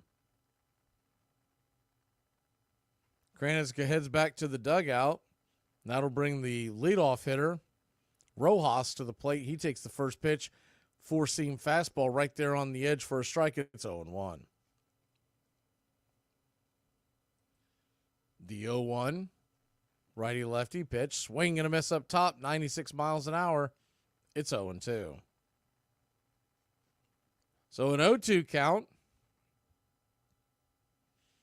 Braves infield shifted to the right side. The 0-2 on the way. Down and away, 1-2. Standing on deck is Julio Rodriguez. It doesn't get any easier. You can't really pitch around Rojas to get to the right-hander. Last thing you want to see is Julio up with the bases loaded. The 1-2. Set up outside, the pitch. Slider down and away, 2-2. Deuce is wild here in the bottom of the fourth inning. 2 on, 2 out. A 2-2 pitch. The delivery. Swing, and that ball's hammered down the left field line. Just foul. Couldn't catch up with it. Was just trying to aim it towards left field. That would have been trouble if it would have been fair. Lopez goes back. Set. The 2-2. On the way. Way high. Ball 3, 3-2. Travis had to leap to his feet, keep that ball from snow coning out of his glove. So a full count to Rojas now. He's 1 for 1 with the walk. Julio Rodriguez on deck. The pitch. Slider nowhere near the zone. Ball 4. Couldn't get Rojas to bite on that one. And Lopez, if you remember just a couple innings ago, really manageable pitch count is now up to 74 pitches. Brian Snickers pacing back and forth in the dugout. If he doesn't get through this mess, you got to figure Jesse Chavez would be the long man tonight. First pitch on the way to Julio, swung on, chopped over to first. Olson's got it. He'll shovel it to Lopez, who's covering the bag, and the Braves will get out of the inning. So you give up the run, but it could have been a heck of a lot worse. We come back. Darnode leads us off. It's just a long string of very bad luck. And I don't know what kind of carnage I inflicted in a past life to deserve it. I must have been Dracula or a spin instructor. They make jokes about you drinking, like I make jokes about Ed. Can I? That's may I. May, excuse me. You were dangling a participle, and I just wanted Well, I'll wear a long coat and nobody will notice it. So you mean to tell me that I'm nobody's TikTok crush? Whatever, I don't care. Hey, Braves Country, I'm Mac Magee. Join us for Pitch by Pitch, Play by Play, the classic call of Braves Country baseball. We're bringing you Atlanta Braves baseball all year long. Jump into our pregame show, Braves Country Today, just before first pitch. Stick around for the postgame show, Braves Country Tonight, where we will open up the phone lines and react to your calls or your comments all year long. That's Braves Country Radio, pitch by pitch, play by play, your home for the classic call of Braves Country baseball. Over a period of 3 years, 1985, 6, and 7, and possibly into 1988, they managed to have a airtight conspiracy. The union took the case to arbitrators, and after thousands of hours of testimony, Major League Baseball was found guilty of collusion. The conspiracy was broken, and the owners had to pay the players $280 million in lost wages. Braves Country Radio, the classic call of Braves Country baseball.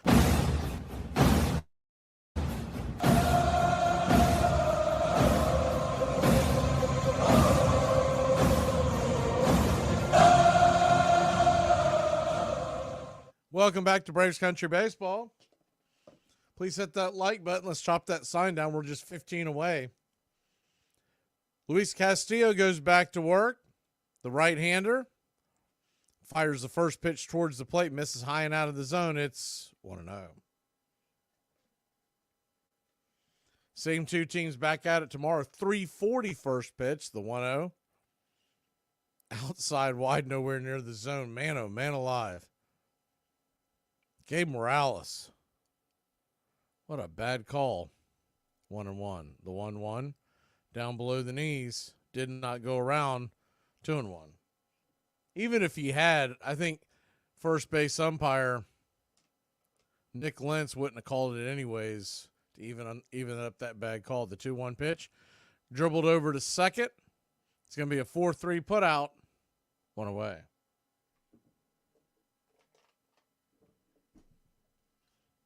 For those of y'all listening on radio, Gabe Morales has consistently missed to the right-handers the outside part of the zone.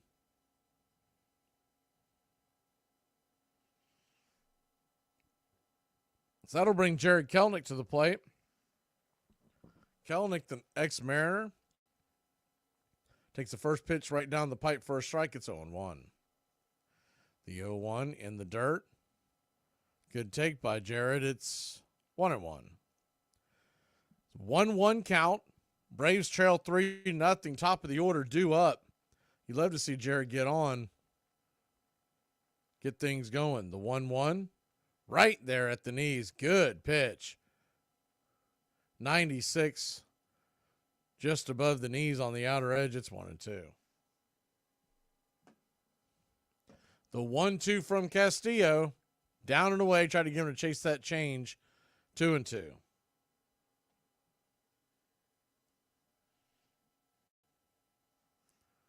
Kelenic. The 2-2. Down and in. Ball 3, 3-2. Jared Kelenic batting .440 versus fastballs this year. Best in the major leagues.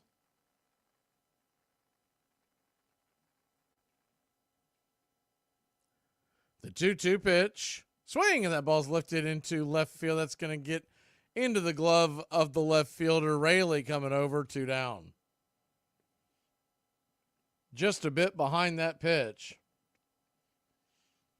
Phillies lead 3-1 in Los Angeles against the Angels. If that score holds and this score holds, the Braves will be just a half game in front of Philly. 2 in the loss column. First pitch on the way to Ronald Acuna Jr. is upstairs, misses high. It's 1-0. Acuna 0 for 2 with 2 strikeouts. The 1-0. Swing, and that ball's hammered down the left field line. Just foul. 1-1. He turned on that one on a dime, but just couldn't keep it straight. It's about 5 to 10 feet to the right. Would have been extra bases in the corner. The 1-1 swung on, lifted high, but not very deep. It's going to die just before the warning track into left field. So F7 on your scorecard. We head to the bottom of the 5th, trailing 3-0. Can't wait to hear future generations give their children advice like, son, if something sounds too Gucci to be trill, it's probably cap. Dead ass. I'm resilient. I'm strong. I'm powerful. I have head trauma. We're good. Ever thought of getting a partner again? Oh, no. I tried Linda Lovelace, but she said she had it up to here. I didn't know that. She didn't want to be with me. She just got divorced this week. Did you know that? Oh, I want to wish her or whoever gets her a lot of luck. Inside smells like up dog. Inside smells like up dog? Yeah. What's up dog? Not much. What's... Most people have not fully understood what that collusive effort meant. That it was an agreement not to improve your team. It was an agreement that no matter how important these free agents are, superstars available to improve your team, to fill in holes on a team that could otherwise be a pennant contender, it was an agreement you will not, under any circumstances, make an offer to a free agent no matter how good he is. And that is really a conspiracy to fix the pennant race. And I think that in terms of scandalous proportions, that collusive conspiracy really was far worse than what is generally conceded to be the worst scandal, the Black Sox scandal, involving 8 players. This involved all 26 owners and all their officials, and not for one series, but for 3 consecutive and possibly 4 years. Thank you for listening, liking, and subscribing to Braves Country Radio, your home for the classic call of Braves Country Baseball.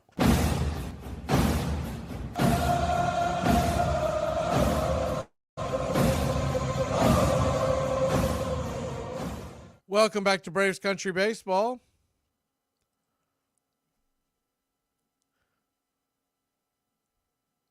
We start the bottom of the inning with Polanco, Garver, and Raleigh due up, the 3-4-5 hitters.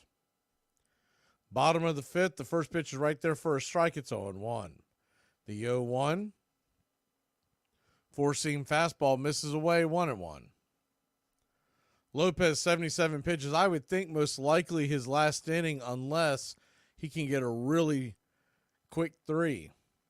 The 1-1 pitch. Swing and a miss, curveball. 1-2.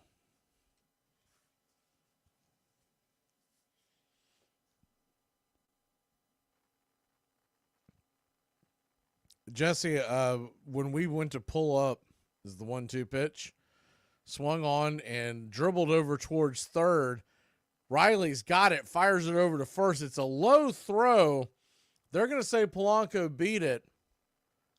I don't know if Olson's foot came off the bag or if it was the actual throw. It looks like the Braves are going to challenge it. It looked like the throw itself made it, but the one thing I don't know is Olson had to go down and lean to his right. Whether or not his foot came off the bag would be my question. So here's a closer look. Looked like his foot stayed on. Have to get it slowed down. It's close. That is really close. They're not doing a very good job of slowing down the video. Need a little slower. You're going to have enough to overturn it.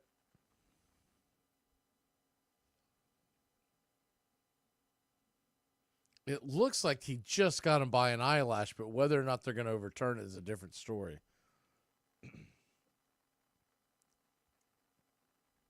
Finally, a slow look. It hits the glove before his foot hits the bag. That is definite. After that slowed down look, you can see the ball hit the back of the glove and then his foot hits the bag. So he's out. Whether or not they change it or not is going to be a different. Polanco's heading back to first, and the call has been overturned. So a good play by Riley, even better play by Olsen to keep his balance and scoop that one out of the dirt. That is a hair lash. Eyelash, excuse me. First pitch on the way from Lopez to the number 4 hitter, Garver. Is off the edge for a strike. It's 0-1. Seattle 3, Braves nothing. Bottom of the 5th.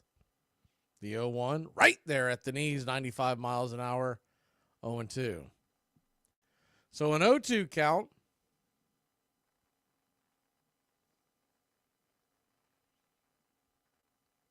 One down, righty, the pitch. Swung on, broken bat. Will it fall in?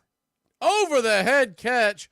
Willie Mays style by Ozzie Albies heading into center field. 2 away. That was an impressive play. Ozzie was running straight back, had to look over his shoulder. A play you never saw. We've talked about this before, but you never saw that in Major League Baseball routinely like you do now until about 10 years ago. And I don't know how, I can't describe how the guys have gotten better at it, but they just have. First pitch on the way from Lopez to Raleigh is down below the knees for a ball. It's 1-0. I know they do work on it, but it's still a really difficult skill to be able to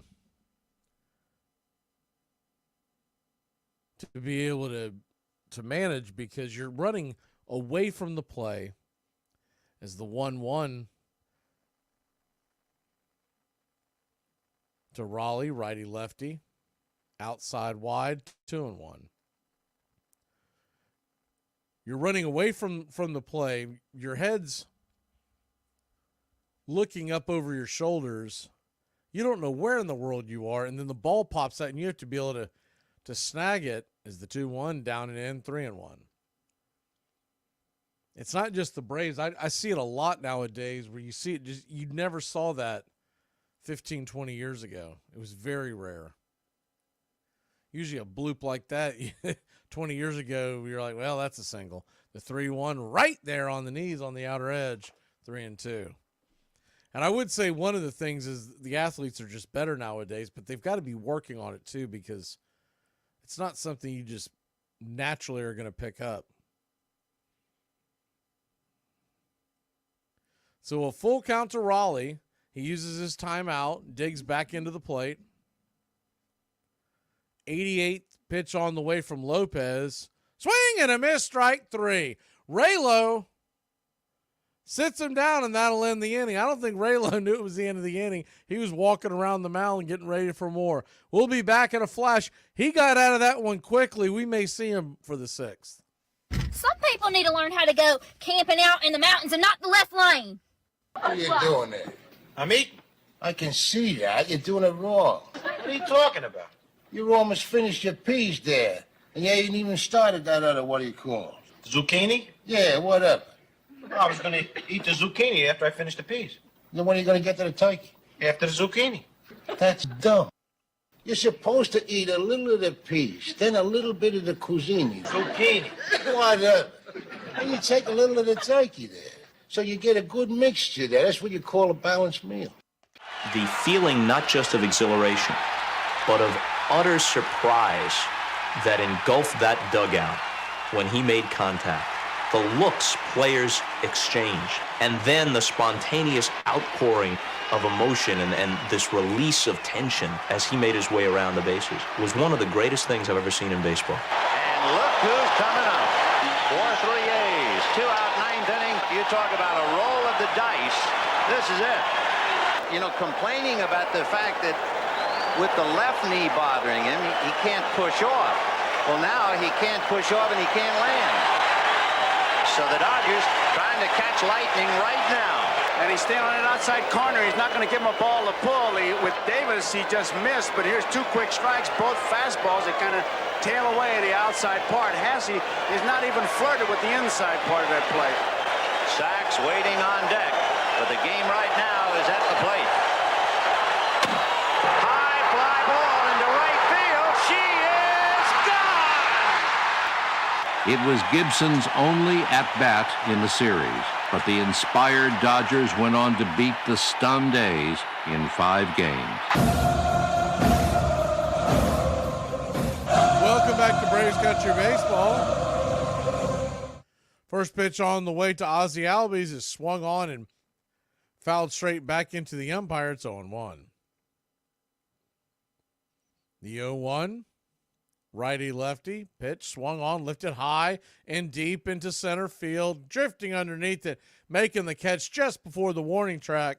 Julio Rodriguez for a loud out number 1.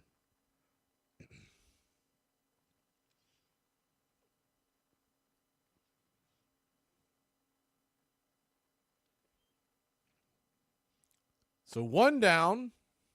Pitch on the way to Riley is swung on and chopped foul down the third base line.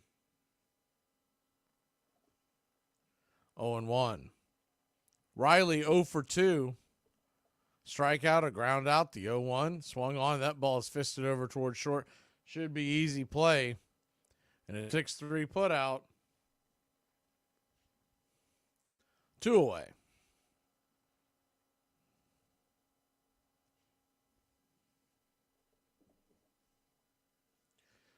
That'll bring Matt Olson to the plate. The first time Matt Olson came up, he really gave it a ride into deep left center field. I think he was shocked it didn't get out. First pitch on the way to Matt is a 95-mile-an-hour screamer up around the lid. It's 1-0. The 1-0. Pitch on the way. Swung on, fouled straight back.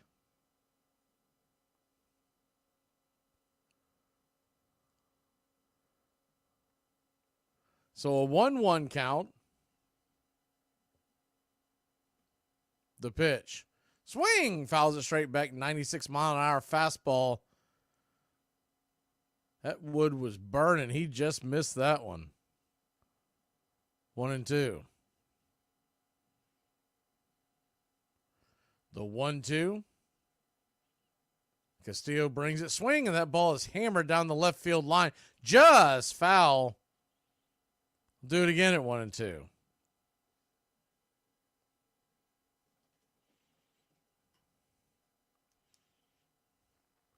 The 1-2 from Castillo.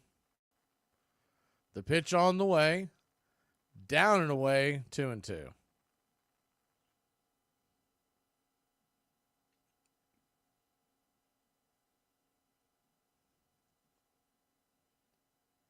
The 2-2 pitch.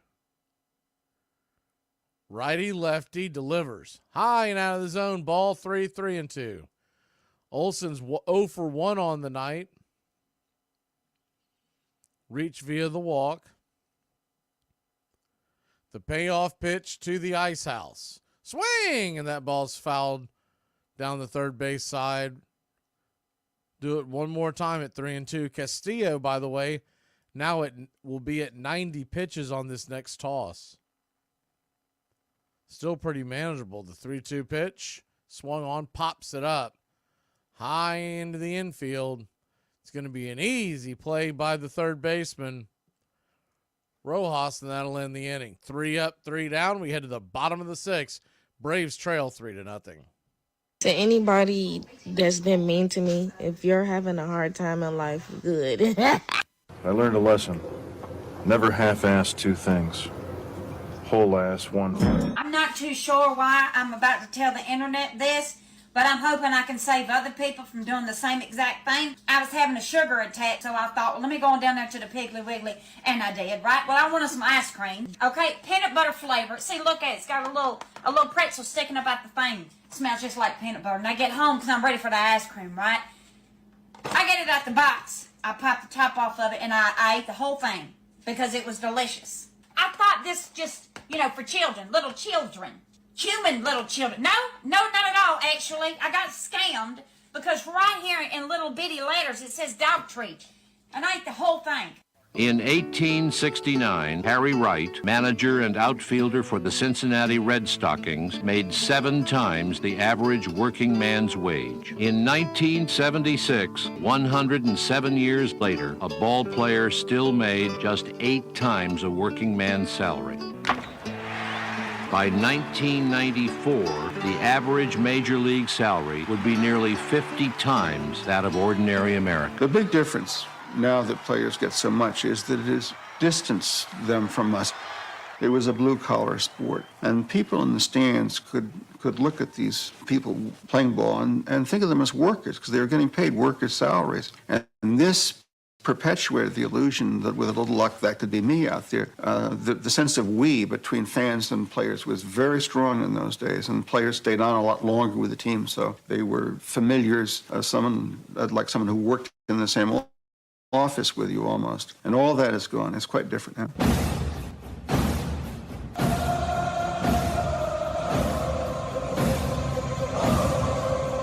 No runs, 3 hits, no errors for the Braves. 3 runs, 6 hits, no errors for the Mariners.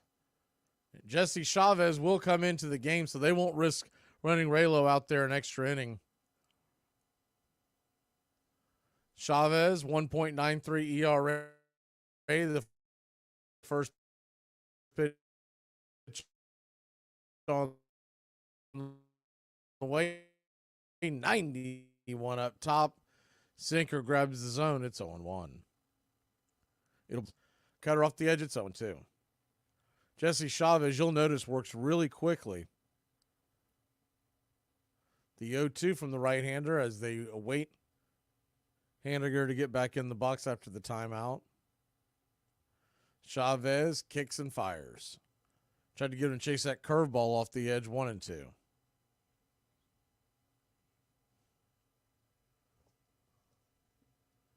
Mitch Haniger, 1 for 2 with a single in the 4th and scored a run. The 1-2 pitch. Caught, looking, strike 3. Frozen rope on the inside cut. 1 away.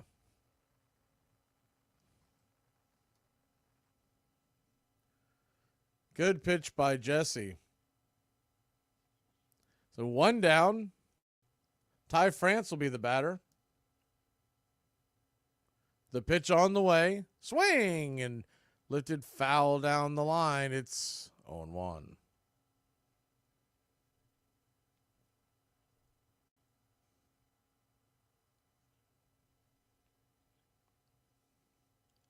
The 0-1 from Jesse. Kicks and licks to go. 87 up top, cutter, missed high, 1-1. So a 1-1 count.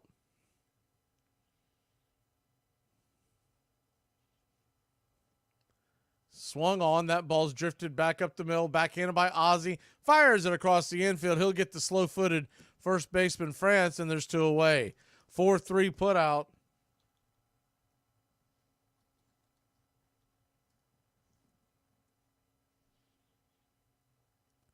Kind of a tricky play there because Arcia was trying to get to the ball, couldn't quite get to it, and then Ozzie had to get the backhand and wait for Arcia to pass by him so he could throw it to first. First pitch on the way to Luke Raley is inside for a ball. It's 1-0. Raley 1 for 2 on the night. The 1-0 to the left-hander. Right there for a strike, changeup on the outer edge. 1-1.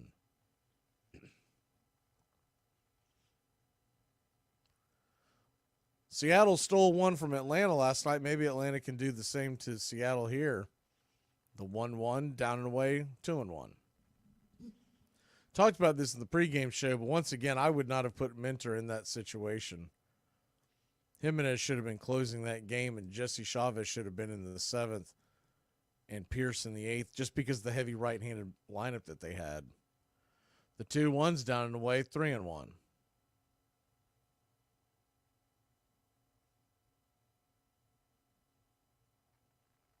The 3-1 from Jesse, swung on, hit hard on the ground, but right at Olsen. An atom ball will take us to the 7th inning. We'll grab the bats. The middle of the order, Ozuna leads us off. I'm finna tell y'all why y'all should never delete. Let me tell you why. One day I posted it and it had like 10 views in an hour. So I was kind of mad about that, but I went to sleep and I woke back up and guess how many views I had? 11. That could be you, okay? Would you like to take us fishing and tell us life lessons and stories about your childhood? I got a better idea. Why don't you boys go dig a hole and I'll get another beer? Someone didn't love you enough when you were little, did they? Good call. Tragic.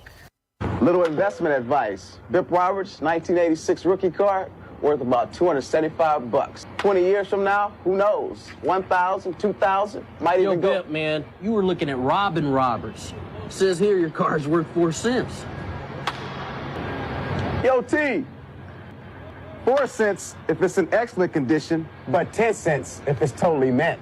Dad, Mom says I have to remind you to behave yourself through the holidays. Oh, yeah? Yeah, Mom says you know how people are and you should just keep quiet and just be nice. How come people don't remember how I am? How come they can't learn to shut the up and be nice in my house? Let's try that. We have these unreasonable expectations of all baseball heroes. We want them to be good at life as well as good at baseball. If you think about it, it's unfair. It's hard enough to expect them to play baseball well. I'm convinced there is the same division in baseball that there is in life itself, of true heroes, of people of strong principle, of ordinary everyday people, of rogues, of weaklings. Pete Rose turned out to be extremely fallible. Braves Country Radio, your home for the classic call of Braves Country Baseball. Welcome back to Braves Country Baseball.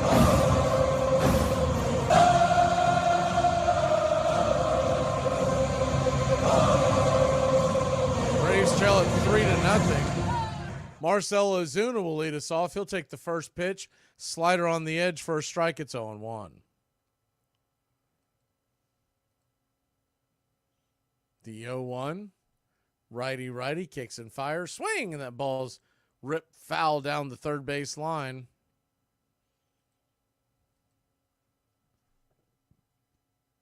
So an 0-2 count to Marcell. The pitch on the way. Four-seam fastball nowhere near the zone. 1-2. Marcell 1 for 3 on the night, raising his batting average to .330. The 1-2 pitch, swing and a miss, strike 3. Fastball up top. Luis Castillo is absolutely dealing tonight. 1 away. Talked about it in the pregame show. We knew we were going to have to really buckle down if Luis Castillo had his good stuff, and he does. Should be his last inning of the game. He's sitting in the 95 pitch mark. Four-seam fastball misses high. It's 1-0. The 1-0. Orlando 0 for 2. Swung on and chopped foul. 1-1. Standing on deck is Harris. If anybody gets on, Travis d'Arnaud. The 1-1 from Castillo. Lets her go. Fisted foul back out of play. 1-2.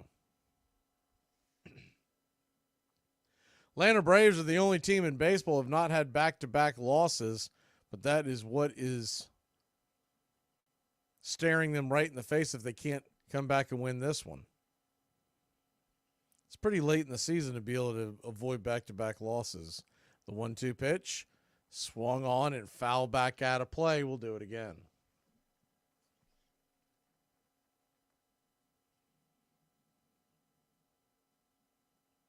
Doesn't get any easier tomorrow. Emerson Hancock, the starter, supposed to have some pretty good stuff. The 1-2 pitch, swing, pops it up. High in the sky, converging, making the play is Julio Rodriguez in shallow right center field, 2 away.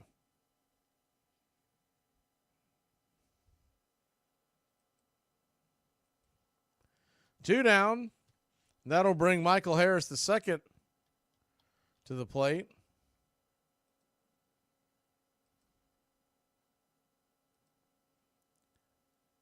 Harris takes a swing at the first pitch changeup.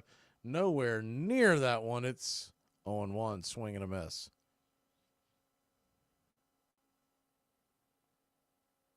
The 0-1. Change up down and away. Again, this time he lays off it. 1-1.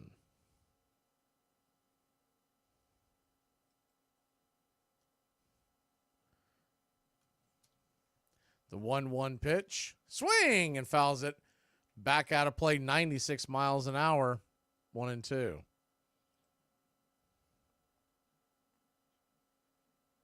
Emerson Hancock, the starter tomorrow, is from Cairo, Georgia. The 1-2 pitch on the way. Swung on, lifted high. Not very deep. Can of corn. Dies into the glove of the second baseman, Polanco, and that'll end the inning. 3 up, 3 down. Good Lord, we need some runs. We head to the bottom of the 7th. All right. I can't see you. Let me hear you. All right.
Welcome back to Braves Country Baseball.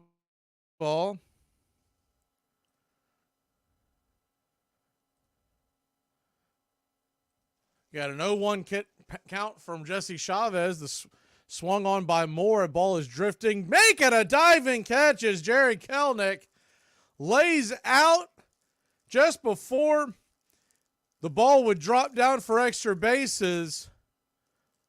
Great defensive play by JK. 1 away. He had to lay out, man. That was a great play.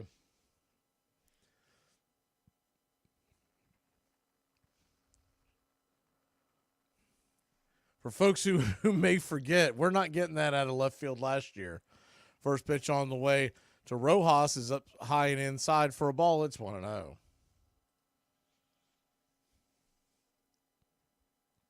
The 1-0. Right there at the knees for a strike, 1-1. Never is easy going out west for these guys. The 1-1 pitch. Down below the knees, 2-1. So a 2-1 from Jesse. He'll be asked to throw this inning. They may even run him back out there for the 8th. Depending on where the score is. The 2-1, down and away, 3-1. You could, in theory, run him out for 3 innings and then give him about 3 days off where you would need him again. The 3-1 pitch just grabs the outer edge, 3-2. If he pitched, you'd give him tomorrow off, obviously, and then we're off Thursday. You'd probably stay away from him for the first game of Dodgers series, and he'd be ready to come back for the weekend. The 3-2 pitch from Chavez just misses outside, ball 4. So Rojas will head on down to first. 1 down. The Angels have taken a 4-3 lead over the Phillies, so there's good news there. I'd kind of turned away from that score. Saw they were threatening the last inning.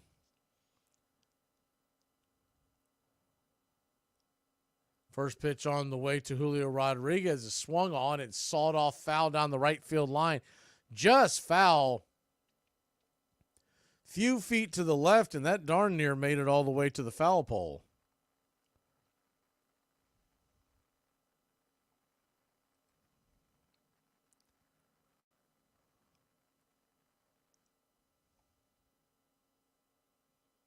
The 0-1. Right there for a strike. It's 0-2. So an 0-2 count. Angels have scored 3 runs in the bottom of the 6th to take a 4-3 lead. They're still batting. I don't know if you saw the news or not. Mike Trout out again via serious injury. The 0-2 pitch, swing and a miss, strike 3. Got Hurod with the sinker up top, 2 away. Michael Trout is going to have knee surgery. They said they don't believe it's season ending, but he's going to be out for quite some time. And he was on a tear.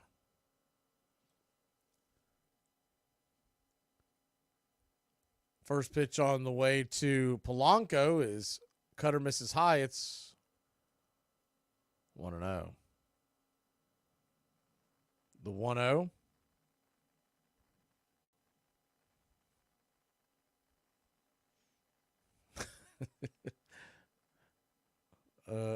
Laughing at CJ. The 1-0 pitch. Swing and fouls it straight back. It's 1-1. JH, if we can keep him from kicking water coolers, I think Kelenic will be all right. That's the only thing you worry about with that guy. Speaking of guys doing stupid things, Huascar Ynoa with the broken hand a few years ago, he's pitching pretty well down on the farm, as well as A.J. Smith-Shawver, the 1-1, just grabs the outer edge for a strike. It's 1-2. A.J. Smith-Shawver last Wednesday, they're keeping him down to about once a week. He went 5 innings and struck out 8. The 1-2. Swing and a miss, strike 3. Changeup got him chasing. That'll end the inning. 28 pitches into the night. We may see Jesse for the 8th. We'll grab the sticks when we come back, trailing by 3. If you decide to go through your man's phone, don't go checking his text messages.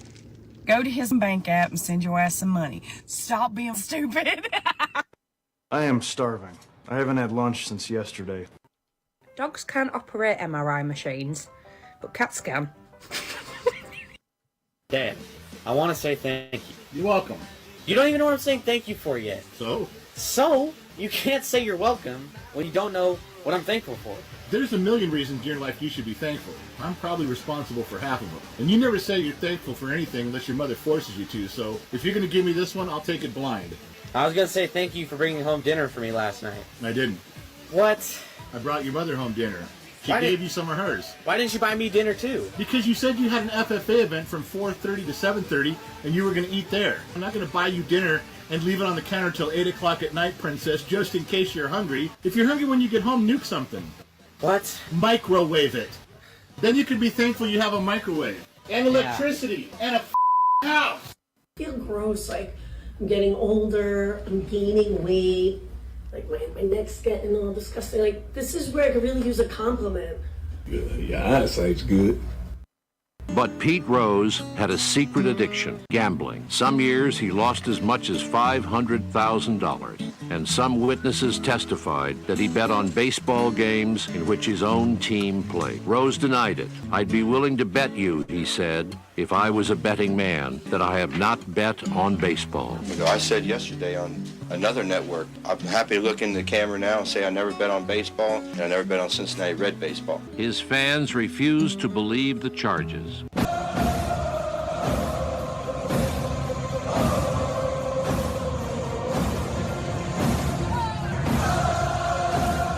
Welcome back to Braves Country Baseball.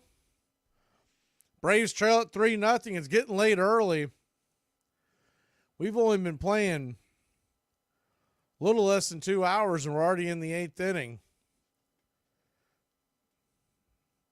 Ryan Stanek will come on as the setup man.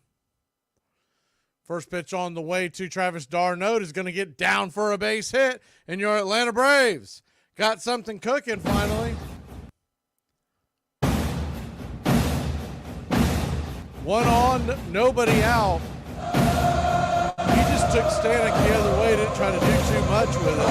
97-mile-an-hour fastball on the outer edge and slaps it into right field.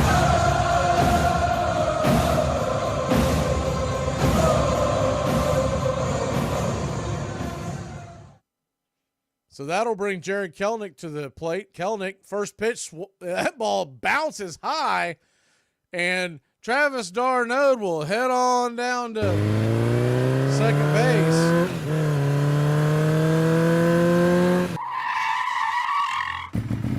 That'll be a wild pitch, no stolen base for Travis. That ball ricocheted high off the plate. Someone with a little speed might have actually made it all the way to third. The 1-0 pitch. Swing and a miss up top, 98 miles an hour, 1-1. Ryan Stanek, the big right-hander. You may remember Stanek. He played for the Houston Astros in their World Series year. The 98-mile-an-hour fastball on the 1-1 count misses high and inside, 2-1. He originally began with Tampa Bay, then went to the Marlins in 2020, and then was with Houston from 21 to 23. The 2-1 pitch. Down below the knees, called for a low strike. It's 2-2.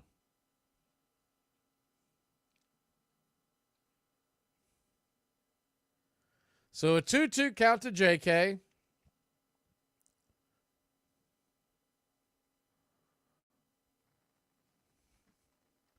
Kelenic takes his one timeout. Standing on deck is Ronald Acuna Jr.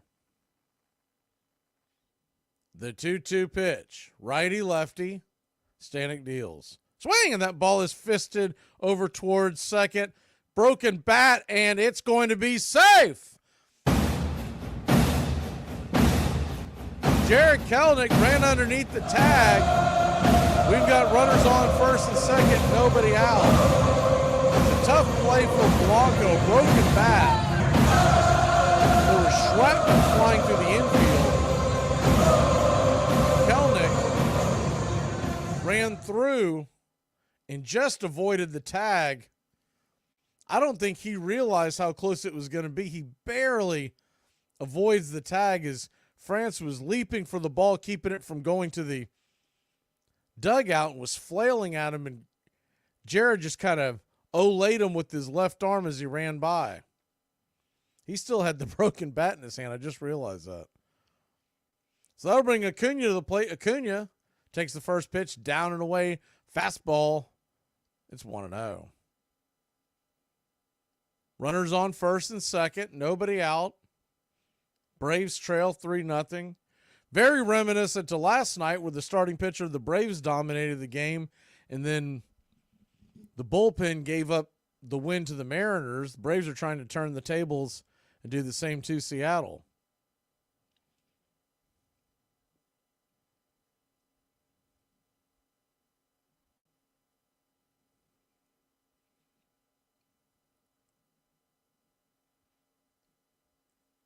That bat, when it shattered, it flew towards the you don't see them fly to the dugout. Normally they land in the middle of the field. That thing went flying towards the first base dugout. And Kelenic came running down the line, not thinking. He still had the broken bat in his hand. So it's a 1-0 count. We get back set. Righty the pitch. Swing, and that ball's fouled straight back. It's 1-1.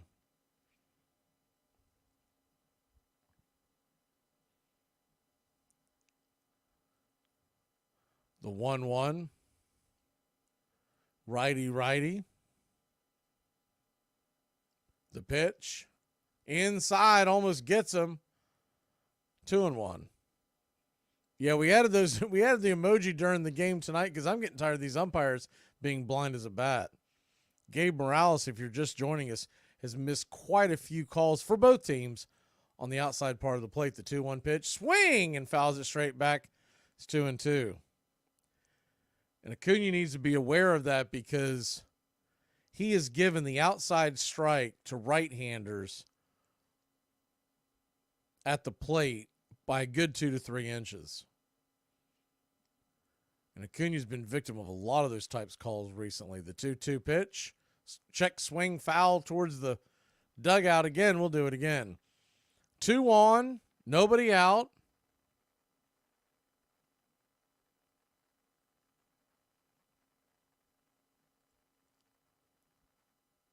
Braves trail 3-0.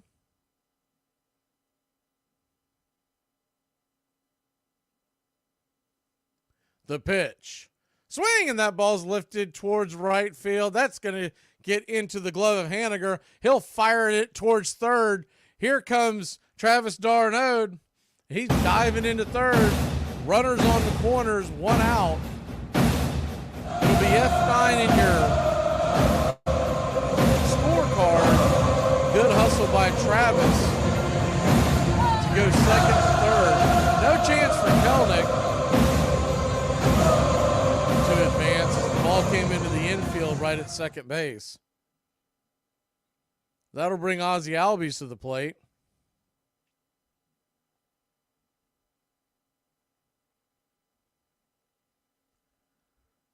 Open stance from the left side.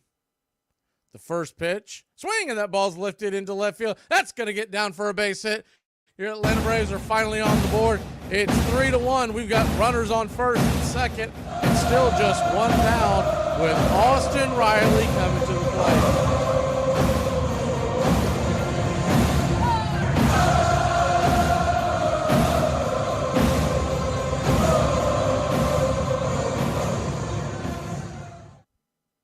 Good piece of hitting by Ozzie. Serves it into left field. Didn't try to do too much with it. Just kind of went with the pitch, and that's going to be it for Stanek. He gone. They're heading back to the bullpen. See if they can solve the Braves. Austin Riley and Matt Olson are due up next.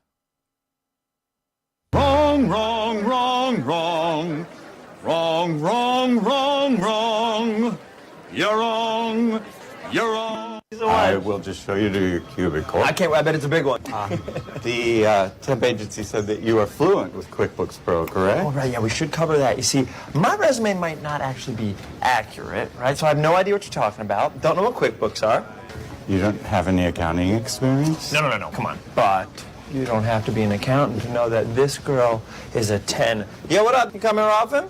To my job? Ooh, shouldn't mouth on her, also shut it. Is this the new temp who's supposed to help me with the spreadsheets? I want to talk about spreading sheets. We can go back to my place and I will rock your... You're fired! That makes sense. So I just go out the same way I came in? We're down to 1 strike here. Gurriel, the last hope for the Houston Astros. Here's the 0-2 pitch. Swung on, bounced over to Dansby. Dansby fires it over to first, and here comes the dog pile. Fire the cannons in the battery. Do the job, baby. All throughout Braves country, pump that top. Your Atlanta Braves have won it all. Can someone please tell me at what age do men start scream sneezing? 1868. Somehow or other, they don't play ball nowadays as they used to some 8 or 10 years ago. I don't mean to say that they don't play it as well, but I mean that they don't play with the same kind of feelings or for the same objects they used to. It appears to me that ball matches have come to be controlled by different parties and for different purposes than those that prevailed in 1858 or 1859.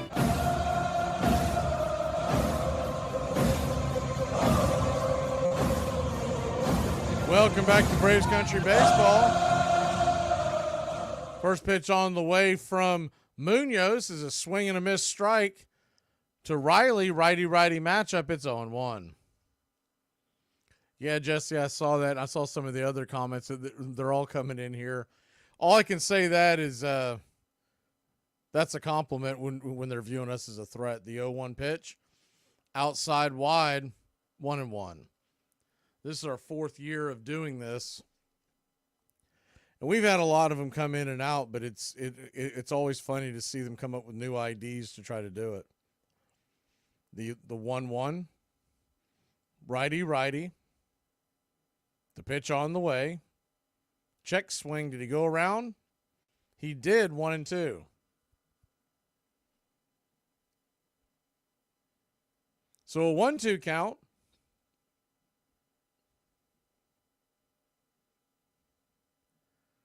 If we were impressed by that, we would have never started doing this one. The 1-2 pitch on the way. Swung on and chopped in front of the mound. It's going to be a comeback or tough play. That ball is going to get into the outfield. Here come the Braves.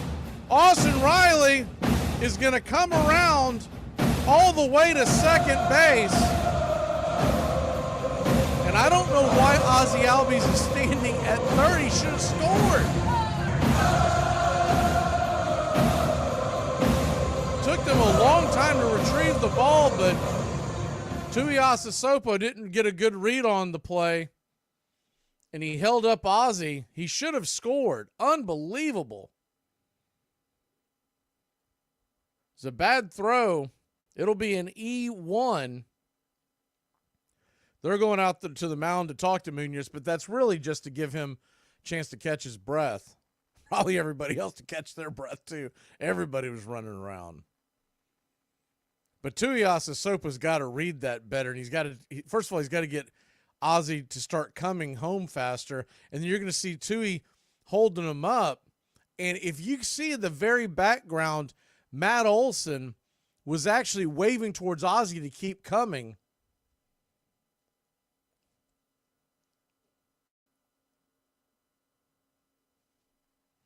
They're going to walk Matt Olson, and the bases are going to be juiced.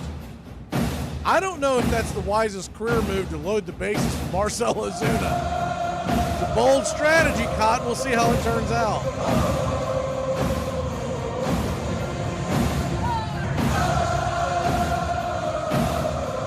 Yeah, Joe, I agree. That's first pitch on the way to Ozuna is outside wide for a ball. It's 1-0. It's hard for me to get on to Tui because the last few years we've gotten so frustrated with Ron for running us out of innings, but there's got to be a happy medium in between. He's got to realize that Ozzie is the one running. The 1-0 pitch. Misses the outer edge, but called for a wide strike. It's 1-1. Seattle 3, Braves 2, top 8. A fly ball will tie it. A single should get the lead. The pitch, swing and a miss over the top. Sinker, it's 1-2. Ozuna was trying to hit a 9-run home run on that swing. He's going to call timeout and take a chance to look over it. The 1-2. Righty. The pitch. Munoz kicks and fires. Down and away, 2-2. So a 2-2 count. Bases loaded, 1 out.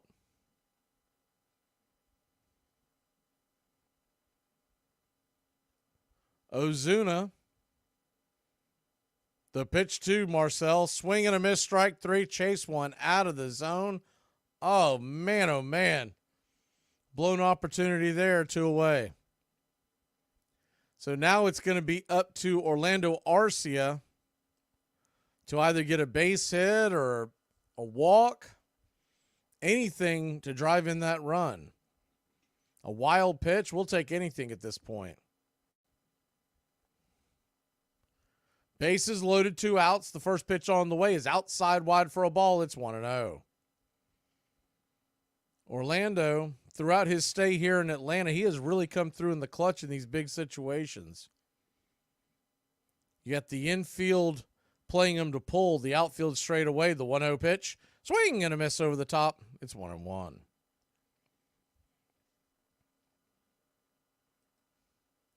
So a 1-1 count. Righty. The pitch on the way. Swung on. Chop foul in between home and third. We'll do it again, 1-2. Bases loaded. 2 outs. A 1-2 count to Orlando. Braves trail 3-2. We're in the top of the 8th inning, y'all. Orlando, 378 or better, 7th inning or later. The 1-2 pitch swung on, dribbled over towards second. It's going to be a tough play off the beaten path. Did he beat it out? Arcia thinks he beat it out, but they're going to gun him down and say that ends the inning. Orlando is holding up to see if they challenge it. We're going to have to wait to see. They're on the phone, and they are not going to challenge it. Looks like he was out. But the Braves do get 2. We'll be back in a flash here on Braves Country. He is not the love of your life. He is literally just a guy. Hit him with your car.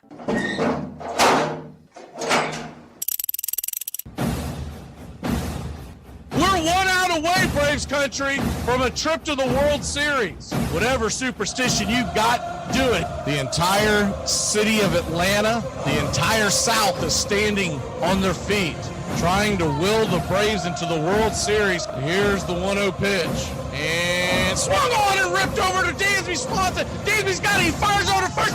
Baby, sound the trumpets.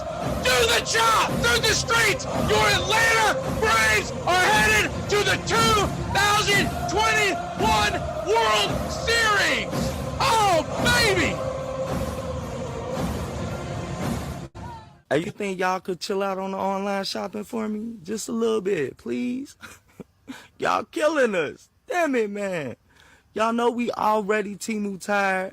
And then now here goes Sheen with they shenanigans. Damn it, man. Come on, little stank.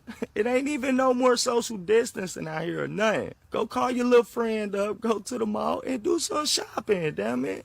Stay off the web. Sheen getting just as bad as Temu. I'd have been calling them Sheenmu. I had to deliver 28 bags, Sheen bags, to one house. Now, I know they got them big-ass boxes. Them be heavy as hell. They be big as me. I think y'all just like seeing my little ass struggle carrying these big-ass boxes. I ain't got time to be scanning all 28, 29, 37 items you just ordered. Come on, Sheen, put them in a box for me. I love y'all. The batter has only a few thousandths of a second to decide to hit the ball. And yet the men who fail 7 times out of 10 are considered the game's greatest heroes.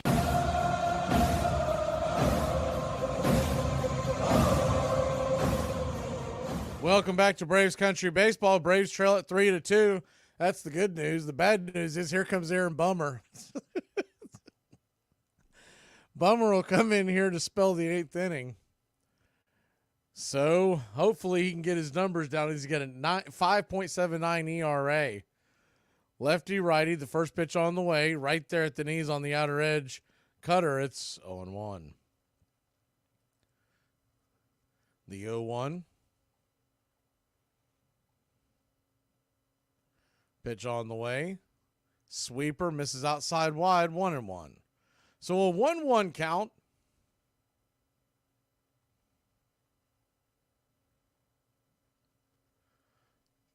Garver, the number 4 hitter, stands in right there at the knees. Good sweeper. 1-2. Garver, Raleigh, and Haniger, all right-handers, due up.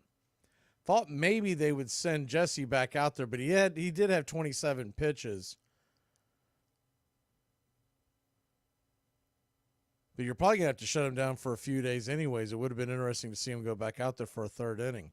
The 1-2. Caught looking, strike 3. He got caught watching the paint dry, 1 away. So I don't remember who was talking about it, but the thing about the radio station sending people in here, one of our guys looked into it because there was a tell that they said something, and he goes, wait a minute. And I'm not going to tell you what the tell is because it was a dead giveaway that's who sent them. Is the first pitch on the way is a cutter outside wide for a ball. It's 1-0. Long story short, they did a deep dive and chased the person's As the 1-0 pitch swung on, grounded back up the middle. It's going to be a 1-out single. And the Mariners here in the bottom of the 8th. Anyways, they figured out where this person was coming from and that it was indeed one of those employees at the affiliate. And so he's texting me raising Cain. I was like, man, do you realize that 3 years ago we would have never even thought we would be on their radar, and now they're sending moles in here. First pitch on the way from Bummer to Haniger is outside wide for a ball. It's 1-0. The 1-0. And that's 8 or 9 IDs that we've linked to those affiliates over the last several weeks.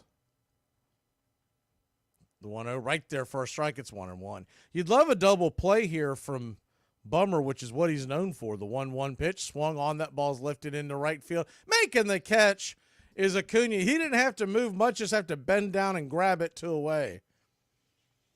Well, if Acuna can somehow find a way to, Bummer find a way to keep this game where it is, it'll give us a puncher's chance in the 9th. Maybe we can do to them what they did to us and steal one. Can we get AJ to pitch for them? And the first pitch on the way is a swing and a miss strike cutter underneath the hands. It's 0-1. The 0-1. Gotcha, Jesse. I didn't see that part. The 0-1 pitch. Right there at the knees, it's 1-1. So a 1-1 count.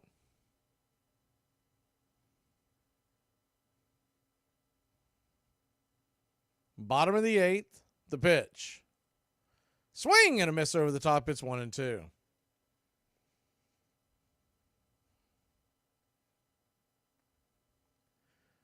Braves 2, Mariners 3, bottom 8. The 1-2 on the way. Sweeper missed down and away, 2-2.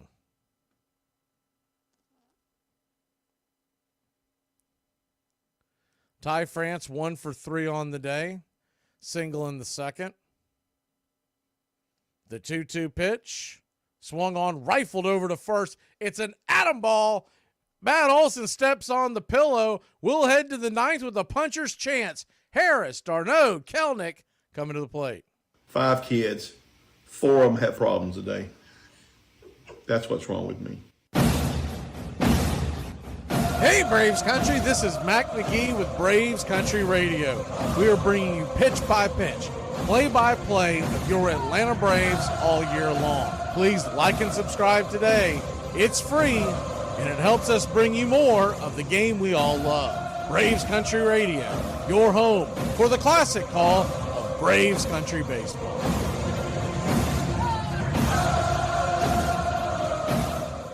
But, I want to say one thing in all seriousness. I feel sorry for you people that don't drink. I mean it, because when you wake up in the morning, that's as good as you're going to feel all day. Armchair. My son's school sent an important update. We will no longer accept DoorDash, Uber, or any other food orders sent to the school for students. Please send pre-packaged lunches or they can eat in the lunchroom. In case you all wondering, no, my son is not in high school. He's in 1st grade. What kind of lives are y'all leading? Y'all have been sending so much food through Uber Eats and DoorDash that the school had to shut it down? I don't care what y'all say. I don't want to hear nobody else come on this app and talk about how broke y'all are and y'all can't pay y'all bills. I tell people this all the time. You might think I'm crazy when I tell you this, but the easiest place to hit today is the big leagues. It is, and I'll tell you why. You make the big leagues. The lights are better. The umpires are better. Pitching control is better. And maybe most importantly, you're facing the same guys year after year after year. They don't get better. They don't change their philosophy.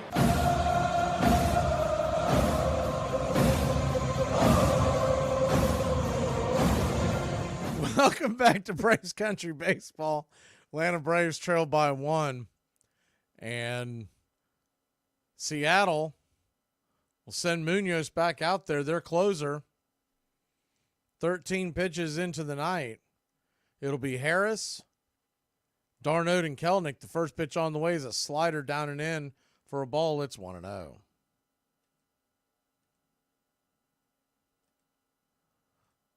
The 1-0. Righty, lefty, the pitch. Down below the knees, 2-0. So a 2-0 count. Harris 1 for 3 with a single in the second. Pitch on the way. Outside wide. Ball 3. You'd love to get Michael on with his speed to lead off the inning. The 3-0. Taken all the way for a strike. Just grabs the inner cut. It's 3-1.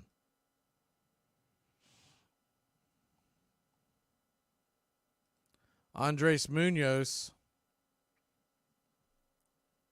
If you're not familiar with him, is the 3-1 pitch right there at the knees, 99, 3-2. Good pitch.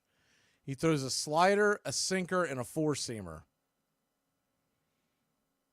That slider is his out pitch. The 3-2 pitch to Michael on the way. Swing and chops it foul. That was the slider down and in. 3-2. May have chased one out of the zone there, but that was too close to take. The 3-2. Munoz delivers. Swing, and that ball's chopped again. We'll do it again, 3-2.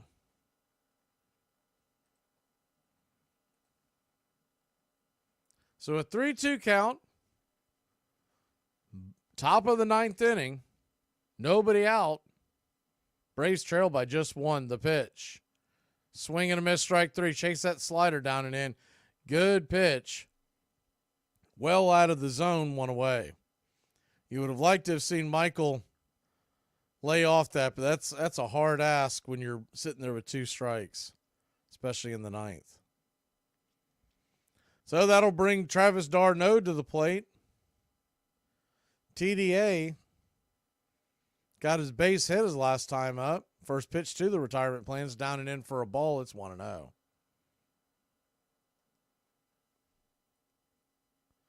If Travis gets on, you would think they would probably pinch run and let Trump catch the ninth. The 1-0. Swing, and that ball's lifted into deep center field. Making the catch is Julio Rodriguez. Got too much air underneath that one. 2 away.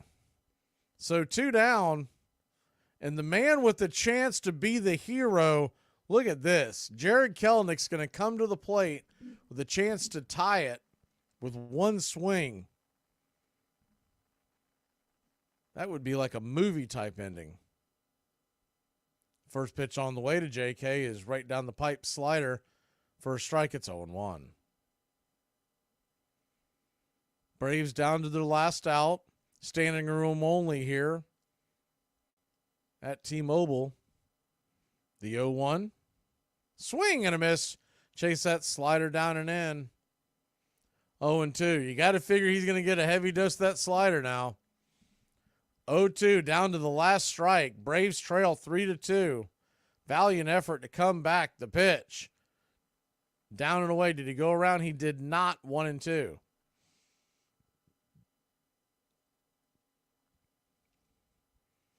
So a 1-2 count to Kelenic.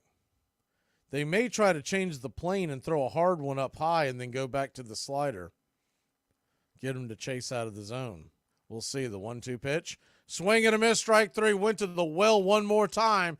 And Munoz, who won't be available tomorrow to close if need be, gets a 2-inning save on 28 pitches and barely holds on. Your Atlanta Braves fall 3-2, the first time all year long we've dropped 2 games in a row, both of them by 1 run on the road. We will see you tomorrow night. No post-game show because of the lateness of this game. I can imagine most of y'all want to get to bed. We will be back at it. Pre-game show tomorrow. We'll come on the air about 3 o'clock, and we'll bring you Game 3 of this series. Hopefully, Chris Sale can salvage a win in this series, and we'll set our eyes towards Los Angeles and the Dodgers. We will do the post-game show tomorrow after the game, win, lose, or draw, and talk about the series and look forward to the Dodger series. 3:40 first pitch tomorrow. Y'all have a great night, Braves country. Please hit that like and subscribe on your way out. Braves lose a tough one. 2 runs, 7 hits, no errors. Mariners, 3 runs, 7 hits, 1 error. We'll see you tomorrow afternoon. Join the Country Club today. The first month is free. You'll have access to badges, one-of-a-kind emojis to display your Braves pride throughout the ball game. You'll also get instant access to our video drops, members-only chat, wallpapers, and more is on the way. Help support Braves Country Radio. Join the Country Club today.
Center. Can Andrew catch up with it? A diving catch ends the game! Hit to deep right center field. Andrew Jones. Oh, good night. That's why that man's a Gold Glover. I mean, that saved 3 runs. Where Singles Would Go to Die by D.M. McGee, 2024. He'd lean forth an inch. Closer and closer, we all came to see 25. Our pitchers were fearless, on the hill with no worries, backed by the greatest center fielder alive. Into the gap, ha, that's a laugh. Jones was faster than light. Andrew would dart more like an art, the crowd oohing and awing with sighs. Bombs from the plate, speed on the base, a swing, and a smile and big fly. But we came to gaze, and were always amazed, where Singles Would Go to Die. Where Singles Would Go to Die by D.M. McGee, 2024. Eat your heart out, Willie Mays. Exactly. That's a tougher play than Willie Mays made. Darn tootin'.